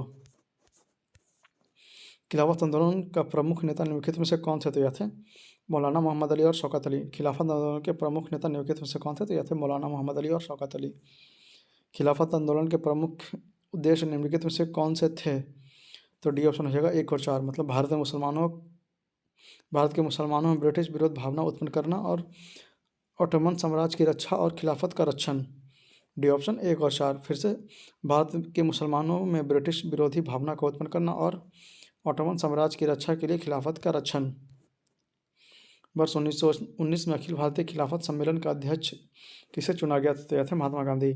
वर्ष 1919 में अखिल भारतीय खिलाफत सम्मेलन का अध्यक्ष किसे चुना गया? तो यह थे महात्मा गांधी। महात्मा गांधी ने खिलाफत आंदोलन का समर्थन क्यों किया? तो यह थे बी ऑप्शन। गांधी जी ने अंग्रेजों के खिलाफ अपने आंदोलन में भारतीय मुसलमानों का सहयोग प्राप्त करना चाहते थे।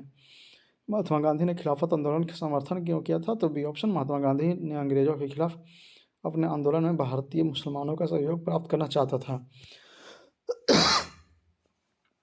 खिलाफत आंदोलन को समर्थन दिया था किसने? तो यह थे गांधी जी। खिलाफत आंदोलन को समर्थन दिया था किसने? तो गांधी जी ने। किसने खिलाफत आंदोलन को हिंदू और मुसलमानों की एकता के एक ऐसे अवसर के रूप में देखा जो 100 वर्षों में पुनः प्रस्तुत नहीं होगा? तो यह थे महात्मा गांधी। किसने खिलाफत आंदोलन को हिंदू और मुसलमानों की एकता के एक ऐसे अवसर के रूप में देखा जो 100 वर्षों में भी पुनः प्रस्तुत नहीं होगा? तो यह थे महात्मा गांधी। निम्नलिखित में से किस एक ने खिलाफत आंदोलन के दौरान हजरत उल मुल्क की पदवी त्याग दी थी? तो यह थे हकीम अजमल खान। निम्नलिखित में से किस एक ने खिलाफत आंदोलन के दौरान हजरत उल मुल्क की पदवी त्याग दी थी? तो यह थे हकीम अजमल खान। गांधी जी को किसने सावधान किया था कि मुसलमान धार्मिक नेताओं और उनके अनुयायियों के कट्टरपन को प्रोत्साहित न करें? तो यह थे मोहम्मद अली जिन्ना। गांधी जी को किसने सावधान किया था कि मुसलमान धार्मिक नेताओं और उनके अनुयायियों के कट्टरपन को प्रोत्साहित न करे तो यह थे मोहम्मद अली जिन्ना। निम्नलिखित में से किसने महात्मा गांधी के खिलाफत आंदोलन में भागीदारी का भर्त्सना की थी तो यह थे एम एन जिन्ना। निम्नलिखित में से किसने महात्मा गांधी के खिलाफत आंदोलन की भागीदारी की भर्त्सना की थी तो यह थे मोहम्मद अली जिन्ना। निम्नलिखित में से खिलाफत आंदोलन के परिणाम कौन था तो यह था हिंदू मुस्लिम मतभेद में कमी आई। निम्नलिखित में से खिलाफत आंदोलन के परिणाम में कौन था तो यह था हिंदू मुस्लिम मतभेद में कमी आई थी। वह व्यक्ति जिसने 4 अप्रैल 1919 को दिल्ली की जामा मस्जिद के प्रवचन मंच से हिंदू मुस्लिम एकता का भाषण दिया था वे थे स्वामी सहजानंद। वह व्यक्ति जिसने 4 अप्रैल 1919 को दिल्ली की जामा मस्जिद के प्रवचन मंच से हिंदू मुस्लिम एकता के भाषण दिया था तो वे थे स्वामी सहजानंद। कांग्रेस के खिलाफत आंदोलन का समर्थन किया था मुख्यतः ये ऑप्शन 1 और 3 खिलाफा को पुनः स्थापना के लिए और मुसलमानों की सहिष्णुता प्राप्त करने के लिए, मुसलमानों की सहानुभूति प्राप्त करने के लिए। कांग्रेस ने खिलाफत आंदोलन का समर्थन किया था मुख्यतः किसके लिए तो खलीफा की पुनः स्थापना के लिए और मुसलमानों की सहानुभूति प्राप्त करने के लिए। निम्नलिखित में से किस भारतीय नेता ने खिलाफत आंदोलन का समर्थन नहीं किया था तो यह थे मदन मोहन मालवीय। निम्नलिखित में से किस भारतीय नेता ने खिलाफत आंदोलन का समर्थन नहीं किया था तो यह थे मदन मोहन मालवीय। वर्ष 1920 में खिलाफत कमेटी की सभा जिसमें गांधी जी को असहयोग आंदोलन का नेतृत्व को संभालने का अनुरोध किया था वह किस शहर में हुई थी तो हुई थी इलाहाबाद में। वर्ष 1920 में खिलाफत कमेटी की सभा जिसमें गांधी जी को असहयोग आंदोलन का नेतृत्व को संभालने का अनुरोध किया था वह किस शहर में हुआ था तो वह हुआ था इलाहाबाद में। इस मिसाल में हम मुसलमानों को हिंदुओं से भिड़ा नहीं पाए। निम्नलिखित में से कौन सी एक घटना से एचिंसन ने इस कथन का संबंध है तो यह संबंध है खिलाफत और असहयोग आंदोलन 1919-1922 से। इस मिसाल में हम मुसलमानों को हिंदुओं से भिड़ा नहीं पाए। निम्नलिखित में से कौन सी एक घटना में एचिंसन ने इस कथन का संबंध है तो यह है खिलाफत और असहयोग आंदोलन 1919-1922 से। 1921 में मोपला आंदोलन शाखा थी किसकी तो यह थी खिलाफत आंदोलन की। 1921 में मोपला आंदोलन शाखा थी किसकी तो खिलाफत आंदोलन की। तो इसी के साथ 17वां प्रश्न के साथ यह चैप्टर समाप्त होता है। अब शुरू होगा असहयोग आंदोलन। पहला प्रश्न देखते हैं निम्नलिखित में से किसने 1920 में नागपुर में भारतीय राष्ट्रीय कांग्रेस के अधिवेशन में असहयोग का प्रस्ताव को प्रस्तावित किया था तो यह था CR दास। निम्नलिखित में से किसने 1920 में नागपुर के भारतीय राष्ट्रीय कांग्रेस के अधिवेशन में असहयोग के प्रस्ताव को प्रस्तावित किया था तो यह थे CR दास। भारतीय राष्ट्रीय कांग्रेस ने पहला असहयोग आंदोलन किस वर्ष में शुरू किया था तो यह थे 1920। भारतीय राष्ट्रीय कांग्रेस ने पहला असहयोग आंदोलन किस वर्ष शुरू किया था तो यह था 1920। भारतीय राष्ट्रीय कांग्रेस ने असहयोग आंदोलन किस वर्ष प्रारंभ किया था तो यह था 1920। महात्मा गांधी द्वारा चलाया गया प्रथम जन आंदोलन था असहयोग आंदोलन। महात्मा गांधी द्वारा चलाया गया प्रथम जन आंदोलन था असहयोग आंदोलन। खिलाफत के प्रश्न पर असहयोग आंदोलन कब शुरू हुआ था तो यह शुरू हुआ था 1920 में। खिलाफत के प्रश्न पर असहयोग आंदोलन कब शुरू हुआ था तो यह शुरू हुआ था 1920 में। निम्नलिखित में से कौन सा असहयोग आंदोलन को प्रारंभ करने का कारण नहीं था तो यह था नमक कानून। निम्नलिखित में से कौन सा एक असहयोग आंदोलन को प्रारंभ करने का कारण नहीं था तो यह था नमक कानून। गांधी जी के असहयोग आंदोलन कब प्रारंभ किया गया था तो यह प्रारंभ किया गया था 1920 में। गांधी जी ने असहयोग आंदोलन कब प्रारंभ किया था तो 1920 में प्रारंभ किया था। एक वर्ष में स्वराज का नारा गांधी जी ने कब दिया था तो यह दिया था असहयोग आंदोलन के समय। एक वर्ष में स्वराज का नारा गांधी जी ने कब दिया था तो यह दिया था असहयोग आंदोलन के समय। 1920 में सुधारों की भारतीयों की आकांक्षाओं को पूर्ण करने में असफलता के साथ भारतीय राष्ट्रीय कांग्रेस ने स्वराज अथवा स्वशासन हेतु आंदोलन किया था नेतृत्व में महात्मा गांधी के। 1919 में सुधारों की भारतीयों की आकांक्षाओं के पूर्ण करने में असफलता के साथ भारतीय राष्ट्रीय कांग्रेस ने स्वराज अथवा स्वशासन हेतु आंदोलन किया था नेतृत्व में किसके तो महात्मा गांधी के। एक वर्ष के भीतर स्वराज की प्राप्ति लक्ष्य था असहयोग आंदोलन का। एक वर्ष के भीतर स्वराज की प्राप्ति लक्ष्य था असहयोग आंदोलन का।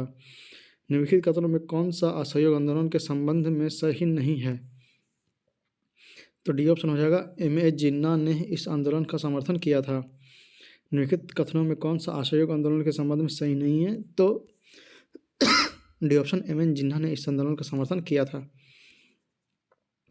गांधी जी के असहयोग आंदोलन में लोगों के शराब से परहेज करने का आग्रह किया गया था। फलस्वरूप सरकार के राजस्व में भारी कमी आई। एक प्रदेश की सरकार ने लोगों को फिर से शराब पीने को प्रेरित करने के लिए प्रमुख व्यक्तियों की एक सूची प्रस्तुत की जो शराब पीते थे।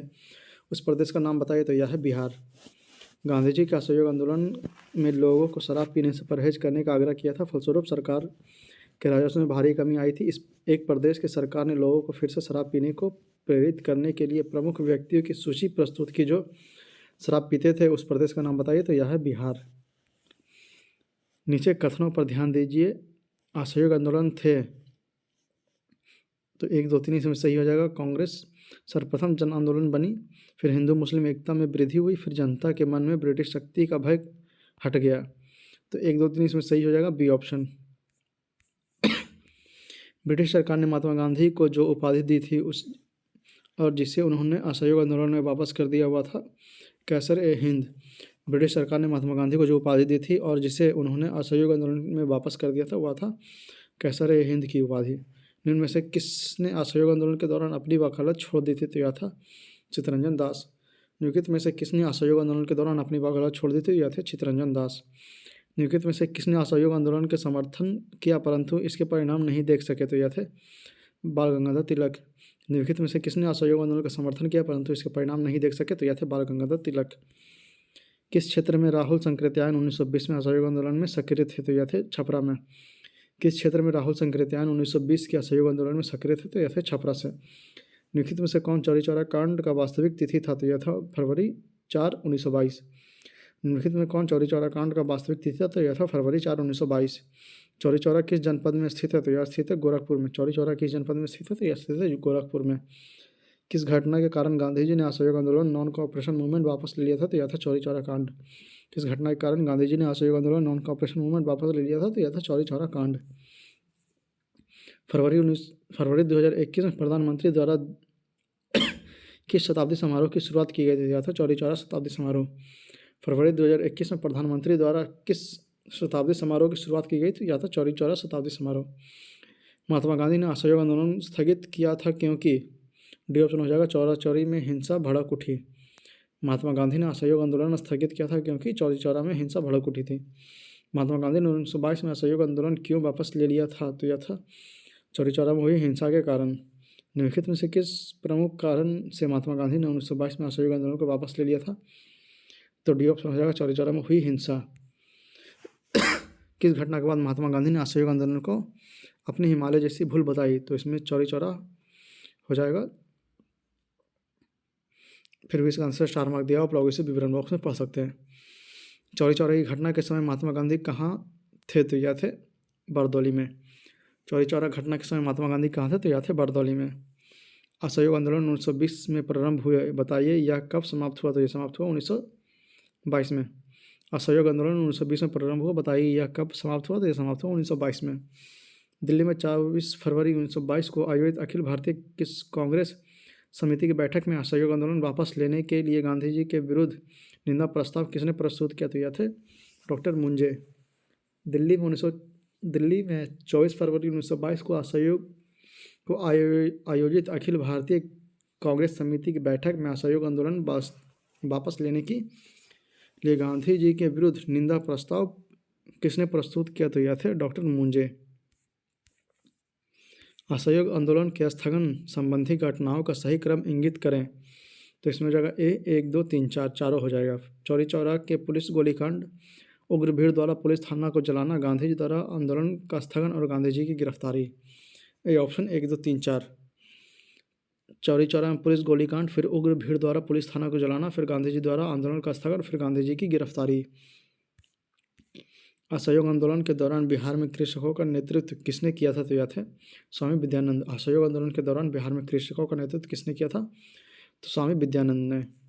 निम्न घटनाओं का सही क्रम नीचे दिए गए कूट से बताइए, तो इसमें सी हो जाएगा 1, 3, 2। पहले हो जाएगा चौरी चौरा कांड, फिर हो जाएगा बरदौली प्रस्ताव, फिर हो जाएगा असहयोग आंदोलन का स्थगन।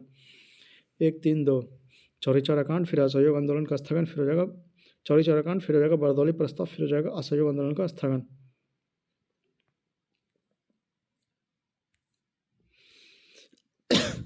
आइए अगला प्रश्न 32 नंबर। 1923-28 के काल में भारतीय राजनीति में क्रांतिकारी कार्यविधियों की पुनर्वृत्ति का कारण था क्या, तो गांधी जी द्वारा असहयोग आंदोलन का स्थगन। 1923-28 के काल में भारतीय राजनीति में क्रांतिकारी गतिविधियों की पुनरावृत्ति का कारण था गांधी जी द्वारा असहयोग आंदोलन का स्थगन। असहयोग आंदोलन के दौरान विदेशी वस्त्रों के लिए जलाए जाने पर किसने महात्मा गांधी के लिए यह निष्ठुर बर्बादी है? तो यह है सर रविन्द्रनाथ टैगोर। असहयोग आंदोलन के दौरान विदेशी वस्त्रों के लिए जलाए जाने पर किसने महात्मा गांधी को लिखा कि यह निष्ठुर बर्बादी है? तो यह है रविन्द्रनाथ टैगोर। निम्नलिखित में से किसने असहयोग आंदोलन के दौरान विदेशी वस्त्रों को जलाए जाने का विरोध किया था? तो यह थे रविन्द्रनाथ टैगोर। निम्नलिखित में से किसने असहयोग आंदोलन के दौरान विदेशी वस्त्रों को जलाए जाने का विरोध किया था? तो यह थे रविन्द्रनाथ टैगोर।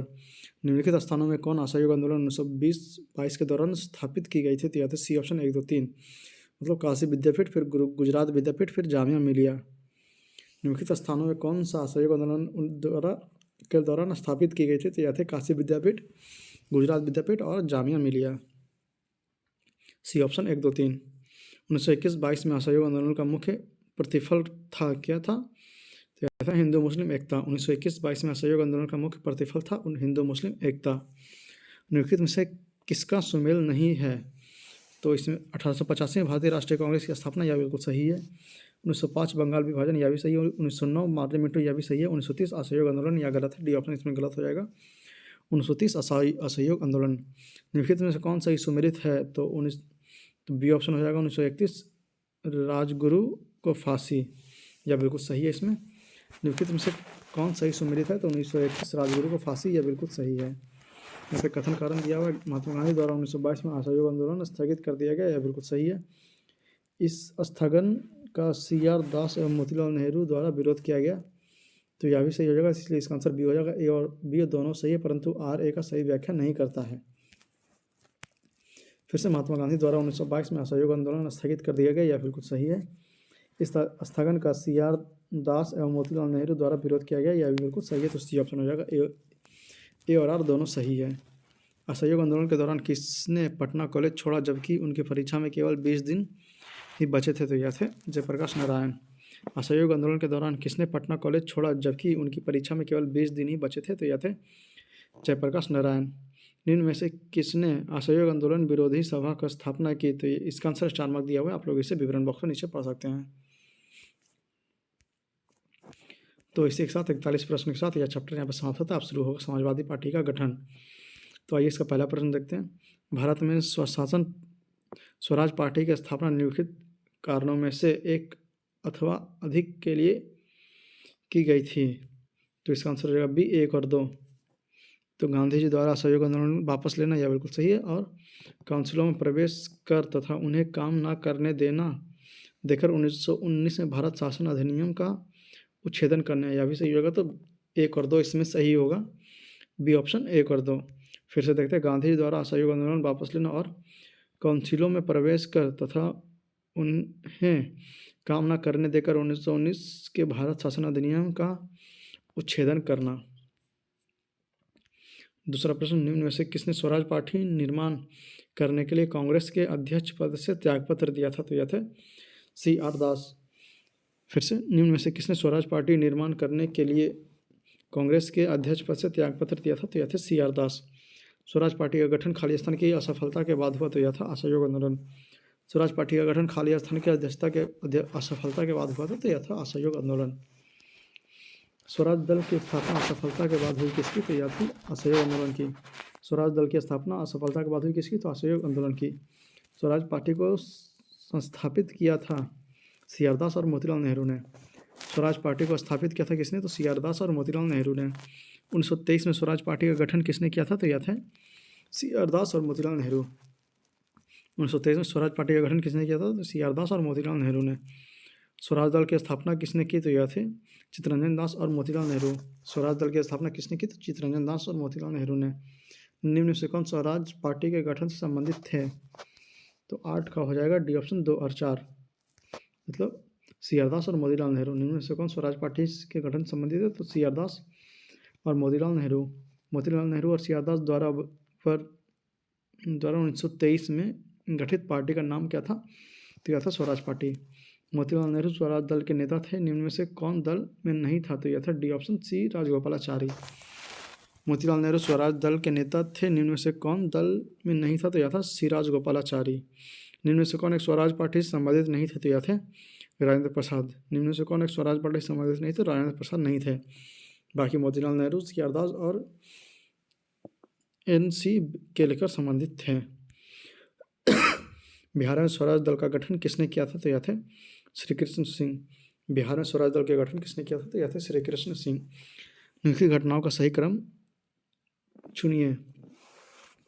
तो इसमें हो जाएगा सी ऑप्शन 1, 3, 4, 2। पहले होगा लखनऊ समझौता, फिर होगा जलियांवाला बाग हत्याकांड, फिर होगा बाल गंगाधर तिलक की मृत्यु, फिर स्वराज दल की स्थापना। पहले लखनऊ समझौता, फिर जलियांवाला बाग हत्याकांड, फिर स्वराज पार्टी का गठन, फिर बाल गंगाधर तिलक की मृत्यु। सॉरी, पहले बाल गंगाधर तिलक की मृत्यु, फिर स्वराज दल की स्थापना। C option 1, 3, 4, 2। स्वतंत्रता पूर्व भारत में निम्नलिखित में से किसने केंद्रीय विधानसभा में स्वराज दल का समर्थन किया था? तो यह थे MN जिन्ना ने। स्वतंत्रता पूर्व भारत में निम्नलिखित में से किसने केंद्रीय विधानसभा में स्वराज दल का समर्थन किया था? तो यह थे MA जिन्ना। निम्नलिखित में कौन देशबंधु के नाम से प्रसिद्ध थे? तो यह थे चित्तरंजन दास। निम्नलिखित में कौन देशबंधु के नाम से प्रसिद्ध थे? तो यह थे चित्तरंजन दास। स्वराज आम जनता के लिए होना चाहिए, केवल वर्गों के लिए नहीं, के प्रसिद्ध सूत्र के घोषणा की किसने? तो यह थे CR दास। स्वराज आम जनता के लिए होना चाहिए, केवल वर्गों के लिए नहीं, के प्रसिद्ध सूत्र के घोषक थे कौन? तो CR दास। कांग्रेस नेताओं द्वारा मॉन्टेग्यू चेम्सफोर्ड रिपोर्ट की निंदा करने पर कई नरमपंथियों ने पार्टी को छोड़कर निम्न में से कौन सी पार्टी का गठन किया? तो यह थे इंडियन लिबरल फेडरेशन। कांग्रेस नेताओं द्वारा मॉन्टेग्यू चेम्सफोर्ड रिपोर्ट की निंदा करने पर कई नरमपंथियों ने पार्टी को छोड़कर निम्न में से कौन सी पार्टी का गठन किया? तो यह थे इंडियन लिबरल फेडरेशन। निम्नलिखित में से किन लेखों ने 16 दिसंबर 1922 को इंडिपेंडेंट पार्टी बनाने का निर्णय लिया था? नीचे दिए गए कूट का सही उत्तर चुनिए। तो डी ऑप्शन हो जाएगा 2 और 4, मदन मोहन मालवीय और मोतीलाल नेहरू। निम्नलिखित में से किन लोगों ने 16 दिसंबर 1922 को इंडिपेंडेंट पार्टी बनाने का निर्णय लिया? नीचे दिए गए कूट का सही उत्तर चुनिए। तो यह है मदन मोहन मालवीय और मोतीलाल नेहरू। डी ऑप्शन 2 और 4। सेंट्रल लेजिस्लेटिव असेंबली का प्रथम भारतीय अध्यक्ष स्पीकर कौन थे? तो यह थे विठल भाई जे पटेल। सेंट्रल लेजिस्लेटिव असेंबली का प्रथम भारतीय अध्यक्ष स्पीकर कौन थे? तो यह थे विठल भाई जे पटेल। वे राष्ट्रीय नेता कौन थे जो 1925 में सेंट्रल लेजिस्लेटिव असेंबली के अध्यक्ष चुने गए थे? तो यह थे विठल भाई पटेल। वे राष्ट्रीय नेता कौन थे जिसने 1925 में सेंट्रल लेजिस्लेटिव असेंबली का अध्यक्ष चुना गया था? तो यह थे विठल भाई पटेल। अगस्त 1925 में सेंट्रल लेजिस्लेटिव असेंबली के अध्यक्ष निम्नलिखित में से कौन थे? तो यह थे विठल भाई पटेल। अगस्त 1925 में सेंट्रल लेजिस्लेटिव असेंबली के अध्यक्ष कौन थे? तो यह थे विठल भाई पटेल। तो यहाँ पर शिक्षा तक इस प्रश्न के साथ यह चैप्टर समाप्त होता है। अब शुरू होगा साइमन कमीशन 1927। तो पहला प्रश्न, साइमन कमीशन भारत किस वर्ष आया था? तो यह आया था 1928 में। साइमन कमीशन भारत किस वर्ष आया था? तो 1928 में आया था। साइमन कमीशन के आने के विरुद्ध भारतीय जन आंदोलन क्यों हुआ? तो सी ऑप्शन हो जाएगा साइमन कमीशन के कोई भी भारतीय सदस्य नहीं थे। साइमन कमीशन के आने के विरुद्ध भारतीय जन आंदोलन क्यों हुआ था? तो यह हुआ था साइमन कमीशन में कोई भारतीय सदस्य नहीं था। साइमन आयोग नियुक्त किया गया था 1927 में। साइमन आयोग नियुक्त किया गया था 1927 में। 1928 में साइमन कमीशन भारत के किस उद्देश्य से आया था? तो यह आया था प्रशासनिक सुधार पर विचार करने के लिए। 1928 में साइमन कमीशन भारत में किस उद्देश्य से आया था? तो आया था प्रशासनिक सुधार में विचार करने के उद्देश्य से। भारतवासियों ने साइमन कमीशन के बहिष्कार किया था क्योंकि सी ऑप्शन हो जाएगा इनमें कोई भारतीय सदस्य नहीं था। भारतीयों ने साइमन कमीशन का बहिष्कार किया था क्योंकि इसमें कोई भारतीय सदस्य नहीं था। निम्नलिखित में से साइमन कमीशन का कौन सा सदस्य उदारवादी दल का था? तो यह थे सर जॉन साइमन। निम्नलिखित में से साइमन कमीशन का कौन सा सदस्य उदारवादी दल का था? तो यह था सर जॉन साइमन। किसके सुझाव पर भारतवासियों ने साइमन कमीशन के से बाहर रखा था? तो यह थे लॉर्ड इरविन। किसके सुझाव पर भारतीयों को साइमन कमीशन से बाहर रखा गया था? तो यह थे लॉर्ड इरविन। यहाँ पे कथन कारण दिया हुआ, कांग्रेस ने साइमन आयोग का बहिष्कार किया। यह बिल्कुल सही। साइमन आयोग में एक भी सदस्य भारतीय नहीं था। यह भी सही होगा। तो इसका आंसर ए हो जाएगा। ए और आर दोनों सही और आर एक ही सही व्याख्या करता है। फिर से कांग्रेस ने साइमन आयोग का बहिष्कार किया था। यह बिल्कुल सही है। साइमन आयोग में एक सदस्य भारतीय नहीं था। यह भी सही है। तो ए और आर दोनों सही हो जाएगा और आर एक ही सही व्याख्या करता है। निम्नलिखित कथनों में कौन सा साइमन कमीशन संबंधित सही है? कथन के नीचे दिए गए कूट का सही उत्तर चुनिए। तो इसमें हो जाएगा डी ऑप्शन उपयुक्त सभी। देखते हैं उनकी नियुक्ति 1919 एक्ट के क्रियान्वयन की पूछताछ के लिए की गई थी। यह बिल्कुल सही है। उनके अध्यक्ष सर जॉन साइमन थे। यह भी बिल्कुल सही है। उसने संघीय प्रकार की सरकार के लिए संस्तुति की थी। यह भी बिल्कुल सही है। और भारतीय नेताओं ने उनका विरोध किया था। यह बिल्कुल सही है। फिर से निम्नलिखित में से कौन साइमन कमीशन के संबंध में सही है? कथन के नीचे दिए गए कोड का सही उत्तर चुनिए। तो उनकी नियुक्ति 1919 में एक्ट के क्रियान्वयन की पूछताछ के लिए की गई थी। यह बिल्कुल सही है। उनके उद्देश्य सर जॉन साइमन थे। इनके अध्यक्ष सर जॉन साइमन थे। यह बिल्कुल सही है। उसने संघीय प्रकार की सरकार के लिए संस्तुति की थी। यह भी बिल्कुल सही है। भारतीय नेताओं ने उनका विरोध किया था। यह बिल्कुल सही है। तो साइमन कमीशन की सिफारिश के संदर्भ में निम्नलिखित में से कौन सा कथन सही है? तो इसमें हो जाएगा ए ऑप्शन। इसने प्रांतों में द्वैत शासन को उत्तरदायी सरकार द्वारा प्रतिस्थापित करने की संस्तुति की। यह बिल्कुल सही है।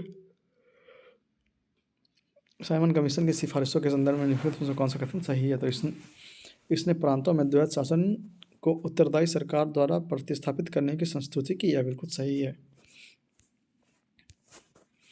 लाला लाजपत राय घायल हुए थे तो साइमन कमीशन के विरोध में हुई लाठीचार्ज में। लाला लाजपत राय घायल हुए थे इसलिए तो साइमन कमीशन के विरोध में हुए लाठीचार्ज में। पंजाब केसरी की उपाधि किसको दी गई थी? तो यह दी गई थी लाला लाजपत राय को। पंजाब केसरी की उपाधि किसको दी गई थी? तो यह दी गई थी लाला लाजपत राय को। यहाँ पे कथन कारण दिया हुआ 1928 में लाहौर में लाला लाजपत राय के नेतृत्व में साइमन कमीशन का विरोध आयोजित किया गया था। साइमन कमीशन में एक भी भारतीय सदस्य शामिल नहीं था। तो यह दोनों कथन सही है और ARR दोनों सही है और एक ही सही व्याख्या आर करता है। A option. 1928 में लाहौर में लाला लाजपत राय के नेतृत्व में साइमन कमीशन का विरोध आयोजित किया गया था। यह बिल्कुल सही है। साइमन कमीशन में एक भी भारतीय सदस्य शामिल नहीं था। यह भी बिल्कुल सही है। तो ए ऑप्शन हो जाएगा। AR दोनों सत्य है और एक ही सही व्याख्या आर करता है। नेहरू रिपोर्ट तैयार की गई थी तो ML नेहरू ने। नेहरू रिपोर्ट तैयार की गई थी तो ML नेहरू ने। निम्नलिखित में से किसने सर्वप्रथम भारत के लिए औपनिवेशिक स्वराज की मांग की थी? तो यह थी सर तेज बहादुर सप्रू और जयकर ने। निम्नलिखित में से किसने सर्वप्रथम भारत के लिए औपनिवेशिक स्वराज की मांग की थी? तो यह थे सर तेज बहादुर सप्रू और जयकर ने। भारतीय स्वतंत्रता आंदोलन के काल के संदर्भ में नेहरू रिपोर्ट में निम्नलिखित में से किसकी या किसकी अनुशंसा की गई थी? तो यह थे बी ऑप्शन 2 और 3। अल्पसंख्यकों हेतु आरक्षित स्थानों के लिए संयुक्त निर्वाचन क्षेत्र और संविधान में भारतीयों के लिए मौलिक अधिकारों का प्रावधान। भारतीय स्वतंत्रता आंदोलन के किस काल के संदर्भ में नेहरू रिपोर्ट में निम्नलिखित में से किसकी अनुशंसा की गई थी? तो अल्पसंख्यकों हेतु आरक्षित स्थानों के लिए संयुक्त निर्वाचन क्षेत्र और संविधान में भारतीयों के लिए मौलिक अधिकारों का प्रावधान। निम्नलिखित में से कौन वर्ष 1928 में इंडिपेंडेंट फॉर इंडिया लीग के गठन से संबंधित थे? तो यह संबंधित थे जवाहरलाल नेहरू और सुभाष चंद्र बोस। निम्नलिखित में से कौन वर्ष 1928 में इंडिपेंडेंट फॉर इंडिया लीग के गठन से संबंधित थे? तो यह थे जवाहरलाल नेहरू और सुभाष चंद्र बोस। रिक्त स्थानों की पूर्ति कीजिए। नेहरू रिपोर्ट खाली स्थान की अध्यक्षता में एक कमेटी द्वारा तैयार किया गया और इसका विषय था। तो सी ऑप्शन हो जाएगा। मोतीलाल नेहरू द्वारा तैयार किया गया था और इसका विषय था भारत में संवैधानिक व्यवस्था। मोतीलाल नेहरू द्वारा और भारत में संवैधानिक व्यवस्था, सी ऑप्शन। मुस्लिम लीग के निम्नलिखित में से किस अधिवेशन में MA जिन्ना ने अपनी 14 सूत्री प्रस्ताव प्रस्तुत किया? तो यह था 1929। मुस्लिम लीग के निम्नलिखित में से किस अधिवेशन में MN जिन्ना ने अपनी 14 सूत्री प्रस्ताव प्रस्तुत किया था? यह था 1919। कांग्रेस दल के उग्र शाखा ने, जिसके एक प्रमुख नेता जवाहरलाल नेहरू थे, इंडिपेंडेंट फॉर इंडिया लीग की स्थापना की। वह लीग किसके विरोध में स्थापित हुई थी? जो थी नेहरू रिपोर्ट के विरुद्ध में। कांग्रेस दल के उग्र शाखा ने, जिसने एक प्रमुख नेता जवाहरलाल नेहरू थे, इंडिपेंडेंट फॉर इंडियन लीग की स्थापना की। वह लीग किसके विरोध में स्थापित की गई थी? तो यह थी नेहरू रिपोर्ट के विरोध में। तो इसी के साथ यह चैप्टर भी समाप्त होता है। अब शुरू हुआ कांग्रेस का लाहौर अधिवेशन, पूर्ण स्वराज प्रस्ताव 1929। भारतीय स्वतंत्रता संग्राम के दौरान निम्नलिखित में से किसने प्रस्तावित किया कि स्वराज को सभी प्रकार के विदेशी नियंत्रण से मुक्त संपूर्ण स्वतंत्रता के रूप में परिभाषित किया जाए? तो यह है मौलाना हसरत मोहारी। भारतीय स्वतंत्रता संग्राम के दौरान निम्नलिखित में से किसने प्रस्तावित किया कि स्वराज के सभी प्रकार के विदेशी नियंत्रण से मुक्त स्वतंत्रता के रूप में परिभाषित किया जाए तो यह थे मौलाना हजरत मोहानी। 1921 में अहमदाबाद अधिवेशन में निम्नलिखित नेताओं में से किसने संपूर्ण स्वराज में कांग्रेस के लक्ष्य मानने का प्रस्ताव रखा? तो यह बी ऑप्शन हजरत मोहानी। 1921 में अहमदाबाद अधिवेशन में निम्नलिखित नेताओं में से किसने संपूर्ण स्वराज को कांग्रेस का लक्ष्य मानने का प्रस्ताव रखा? तो यह थे हजरत मोहानी। कांग्रेस ने कब पहली बार भारत में स्वतंत्रता का प्रस्ताव पारित किया था? तो यह थे 1929। कांग्रेस ने पहली बार भारत में स्वतंत्रता प्रस्ताव पारित किया था तो यह था 1929। 1947 में पहली बार जनवरी को 26 जनवरी को कहा जाता था तो यह था पूर्ण स्वराज दिवस। 1947 से पूर्व 26 जनवरी को कहा जाता था तो पूर्ण स्वराज दिवस। पूर्ण स्वराज का प्रस्ताव लाहौर कांग्रेस में पारित किया गया था वर्ष 1929 में। पूर्ण स्वराज का प्रस्ताव लाहौर कांग्रेस में पारित किया गया था वर्ष 1929 में। भारतीय राष्ट्रीय कांग्रेस द्वारा किन दिन को पूर्ण स्वराज दिवस घोषित किया गया था? तो यह था 26/1/1930। भारतीय राष्ट्रीय कांग्रेस द्वारा किस दिन को पूर्ण स्वराज दिवस घोषित किया गया था? तो यह था 26/1/1930। निम्नलिखित में से किस एक ने भारतीय राष्ट्रीय कांग्रेस के उस अधिवेशन की अध्यक्षता की थी जिसमें पूर्ण स्वराज का प्रस्ताव पारित हुआ था? तो यह था जवाहरलाल नेहरू। निम्नलिखित में से किस एक ने भारतीय राष्ट्रीय कांग्रेस के उस अधिवेशन की अध्यक्षता की थी जिसमें पूर्ण स्वराज का प्रस्ताव पारित हुआ था? तो यह था जवाहरलाल नेहरू। कांग्रेस के 1929 के लाहौर अधिवेशन में कांग्रेस का लक्ष्य पूर्ण स्वराज किसके द्वारा घोषित किया गया था? तो यह था जवाहरलाल नेहरू। कांग्रेस के 1929 के लाहौर अधिवेशन में कांग्रेस के लक्ष्य पूर्ण स्वराज किसके द्वारा घोषित किया गया था? तो यह था जवाहरलाल नेहरू। 31 दिसंबर 1929 को अर्धरात्रि में भारतीय राष्ट्रीय ध्वज को किसने फहराया था? तो यह था जवाहरलाल नेहरू ने। 31 दिसंबर 1929 को अर्धरात्रि में भारतीय राष्ट्रीय ध्वज को किसने फहराया था? तो यह थे जवाहरलाल नेहरू ने। स्वतंत्रता का नव ग्रहित तिरंगा पहली बार कब लहराया गया था? तो यह लहराया गया था 31 दिसंबर 1929 को। स्वतंत्रता का नवग्रहित तिरंगा पहली बार कब लहराया गया था? तो 31 दिसंबर 1929 को। भारतीय राष्ट्रीय कांग्रेस के निम्नलिखित अधिवेशनों में से किस एक की अध्यक्षता जवाहरलाल नेहरू ने सर्वप्रथम की थी? तो यह था लाहौर अधिवेशन 1929। भारतीय राष्ट्रीय कांग्रेस के निम्नलिखित अधिवेशनों में से किस एक की अध्यक्षता जवाहरलाल नेहरू ने सर्वप्रथम की थी? तो यह था लाहौर अधिवेशन 1929। भारतीय राष्ट्रीय कांग्रेस के लाहौर अधिवेशन 1929 इतिहास के इसलिए बहुत प्रसिद्ध हुआ क्योंकि ये ऑप्शन केवल एक कांग्रेस ने पूर्ण स्वराज की मांग का एक संकल्प पारित किया था। भारतीय राष्ट्रीय कांग्रेस के लाहौर अधिवेशन 1929 इतिहास में इसलिए बहुत प्रसिद्ध हुआ क्योंकि कांग्रेस ने पूर्ण स्वराज की मांग में एक संकल्प पारित किया था। स्वतंत्रता आंदोलन के इतिहास में भारतीय राष्ट्रीय कांग्रेस ने 1929 का अधिवेशन इसलिए महत्वपूर्ण है क्योंकि इस अधिवेशन में कांग्रेस के लक्ष्य के तौर पर पूर्ण स्वराज प्राप्ति को स्वीकृति किया गया।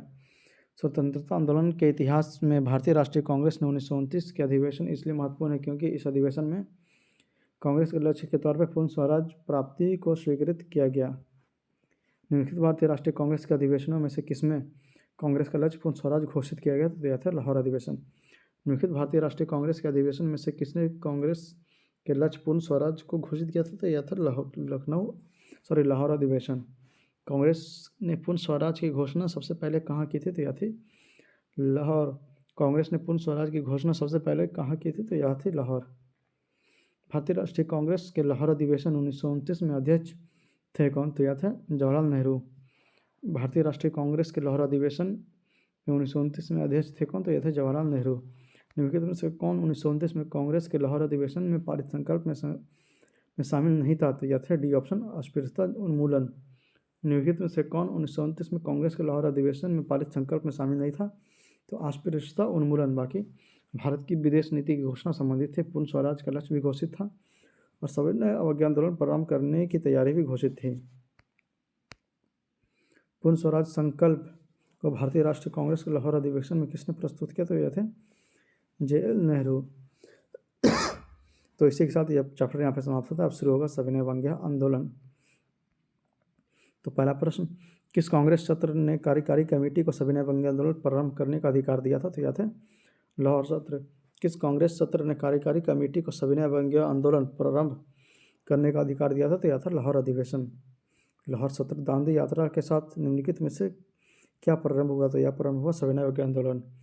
दांडी यात्रा के साथ निम्नलिखित में से क्या प्रारंभ हुआ? तो यह हुआ था सविनय अवज्ञा आंदोलन।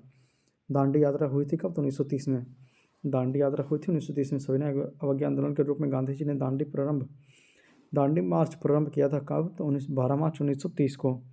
सविनय अवज्ञा आंदोलन के रूप में गांधी जी ने दांडी मार्च प्रारंभ किया था 12 मार्च 1930 को। गांधी जी ने दांडी यात्रा प्रारंभ की थी कब? तो साबरमती आश्रम से। गांधी जी ने दांडी मार्च प्रारंभ की थी साबरमती आश्रम से। 1930 में महात्मा गांधी ने सविनय अवज्ञा आंदोलन कहाँ से प्रारंभ किया था? तो यह था दांडी से।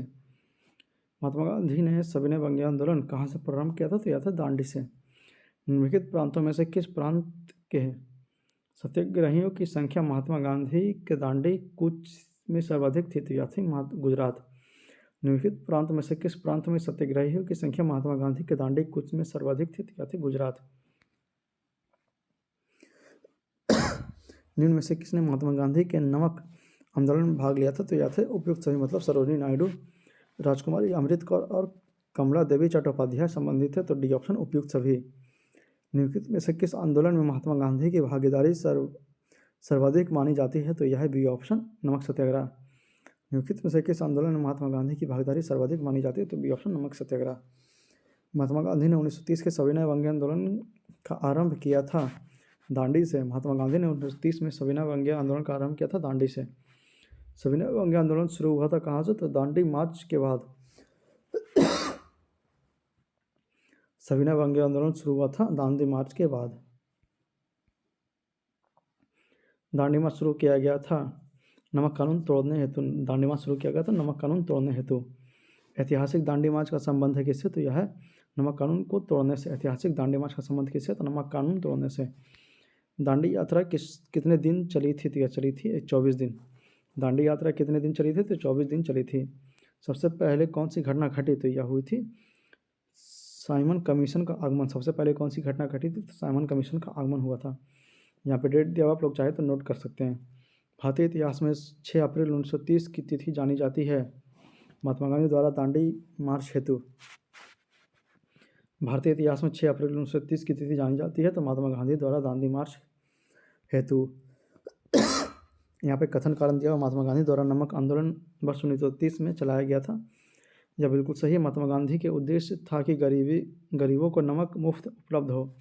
यह बिल्कुल गलत है, तो इसका आंसर रहेगा सी, ए सही है परंतु आर गलत है। महात्मा गांधी द्वारा नमक आंदोलन वर्ष 1930 में चलाया गया था, यह बिल्कुल सही है। महात्मा गांधी का उद्देश्य था कि गरीबों को नमक मुफ्त उपलब्ध हो, यह बिल्कुल गलत है। सविनय अवज्ञा आंदोलन के संदर्भ में निम्नलिखित कथनों में से कौन सा कथन सही है? तो इसमें रहेगा बी, केवल 2। मदन मोहन मालवीय, देवदास गांधी और M.K. मुंशी को नमक कानून तोड़ने पर सजा दी गई थी, यह बिल्कुल सही है। तो बी ऑप्शन इसमें सही होगा। मदन मोहन मालवीय, देवदास गांधी और के मुंशी को नमक कानून तोड़ने पर सजा दी गई थी। शक्ति के विरुद्ध अधिकार की इस लड़ाई में मैं विश्व की सहानुभूति चाहता हूँ, यह कथन किससे संबंधित है? तो ये संबंधित है गांधी जी की दांडी यात्रा से। शक्ति के विरुद्ध अधिकार के इस लड़ाई में मैं विश्व का सहानुभूति चाहता हूँ, यह कथन किससे संबंधित है? संबंधित है गांधी जी की दांडी यात्रा से। गांधी जी के दांडी मार्च के संदर्भ में निम्नलिखित में से कौन सा कथन असत्य है? तो सी ऑप्शन गलत हो जाएगा। इसमें समुद्र के किनारे पहुंचकर गांधी जी ने नमक बनाया था। गांधी जी के दांडी मार्च के संदर्भ में निम्नलिखित में से कौन सा कथन असत्य है? तो सी ऑप्शन, समुद्र के किनारे पहुंचकर गांधी जी ने नमक बनाया था।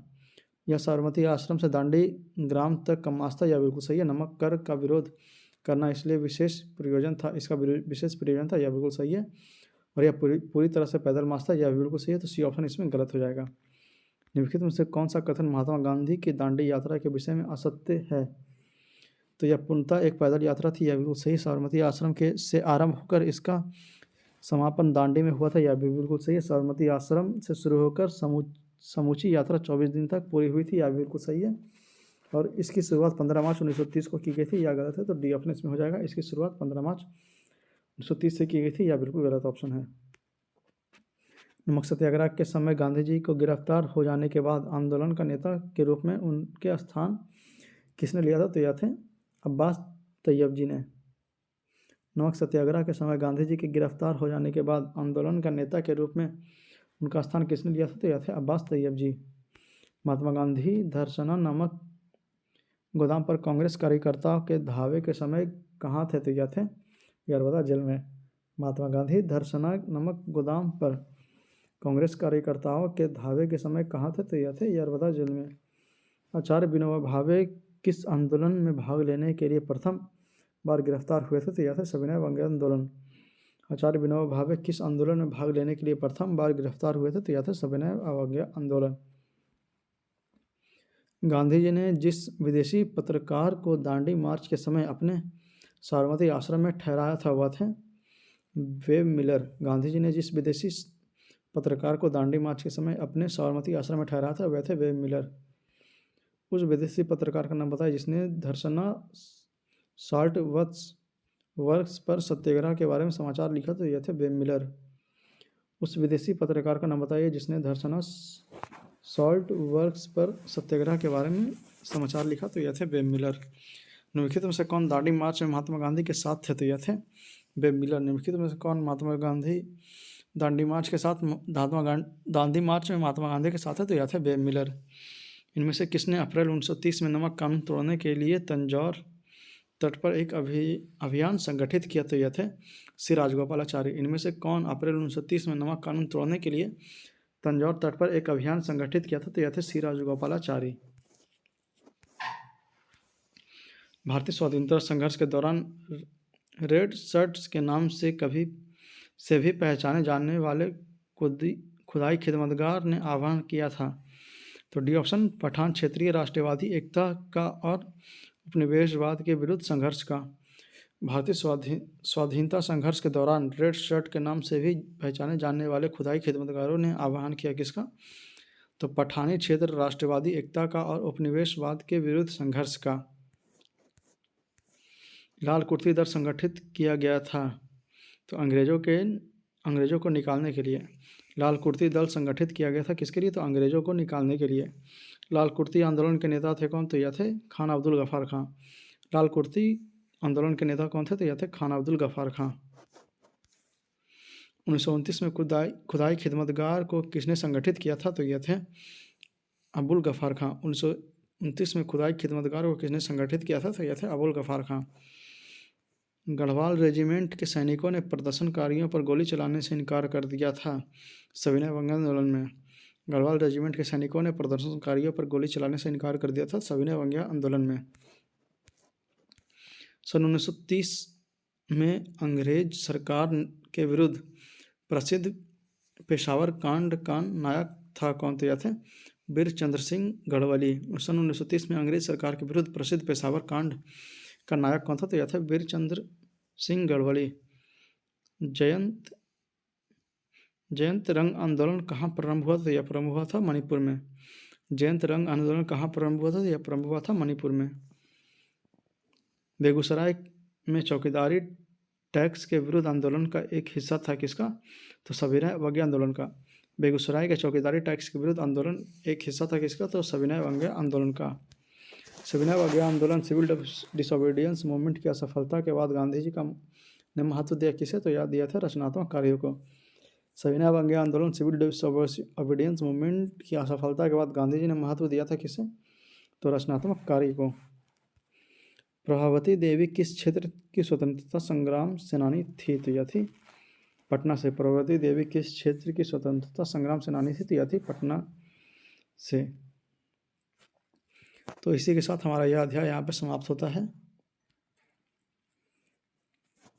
अब शुरू होगा गांधी इरविन समझौता। पहला प्रश्न, गांधी इरविन समझौता हुआ मुख्य रूप से गोलमेज सम्मेलन के कांग्रेस की भागीदारी सहज करने के लिए। गांधी इरविन समझौता हुआ मुख्य रूप से गोलमेज सम्मेलन में कांग्रेस की भागीदारी सहज करने के लिए। गांधी इरविन समझौता में निम्नलिखित में से क्या सुमेलित थे? तो इसका आंसर हो जाएगा बी 1, 2 और 4। तो राउंड टेबल कॉन्फ्रेंस में भाग लेने के लिए कांग्रेस को आमंत्रित किया गया। असहयोग आंदोलन के दौरान असहयोग आंदोलन के संबंध में जारी किए गए अध्यादेशों को वापस लेना। और चौथा नंबर, केवल उन्हीं कैदियों को रिहा करना जिन पर हिंसा का अभियोग नहीं लगा है। फिर से, गांधी इरविन समझौता में निम्नलिखित में से क्या सम्मिलित थे? तो यह था राउंड टेबल कॉन्फ्रेंस में भाग लेने के लिए कांग्रेस को आमंत्रित करना, फिर असहयोग आंदोलन के संबंध में जारी किए गए अध्यादेशों को वापस लेना और केवल उन्हीं कैदियों को रिहा करना जिन पर हिंसा का अभियोग नहीं लगा है। गांधी इरविन समझौता का हस्ताक्षर हुआ था कब? तो 1931 में। गांधी इरविन समझौता पर हस्ताक्षर हुआ था कब? 1931 में। गांधी इरविन समझौता हुआ था 1931 में। मार्च 1931 को निम्न में से कौन सा समझौता हुआ? तो यह तो हुआ था गांधी इरविन समझौता। निम्नलिखित में से किसका स्थगन गांधी इरविन समझौते से जाना प्रस्तावित था? तो यह था सविनय अवज्ञा आंदोलन। निम्नलिखित में से किसका स्थगन गांधी इरविन समझौते से किया जाना प्रस्तावित था? तो यह था सविनय अवज्ञा आंदोलन। गांधी इरविन समझौते के हस्ताक्षरित होने में किसने महत्वपूर्ण भूमिका निभाई? तो यह थे तेज बहादुर सप्रू। गांधी इरविन समझौते के हस्ताक्षरित होने में किसने महत्वपूर्ण भूमिका निभाई? तो यह थे तेज बहादुर सप्रू।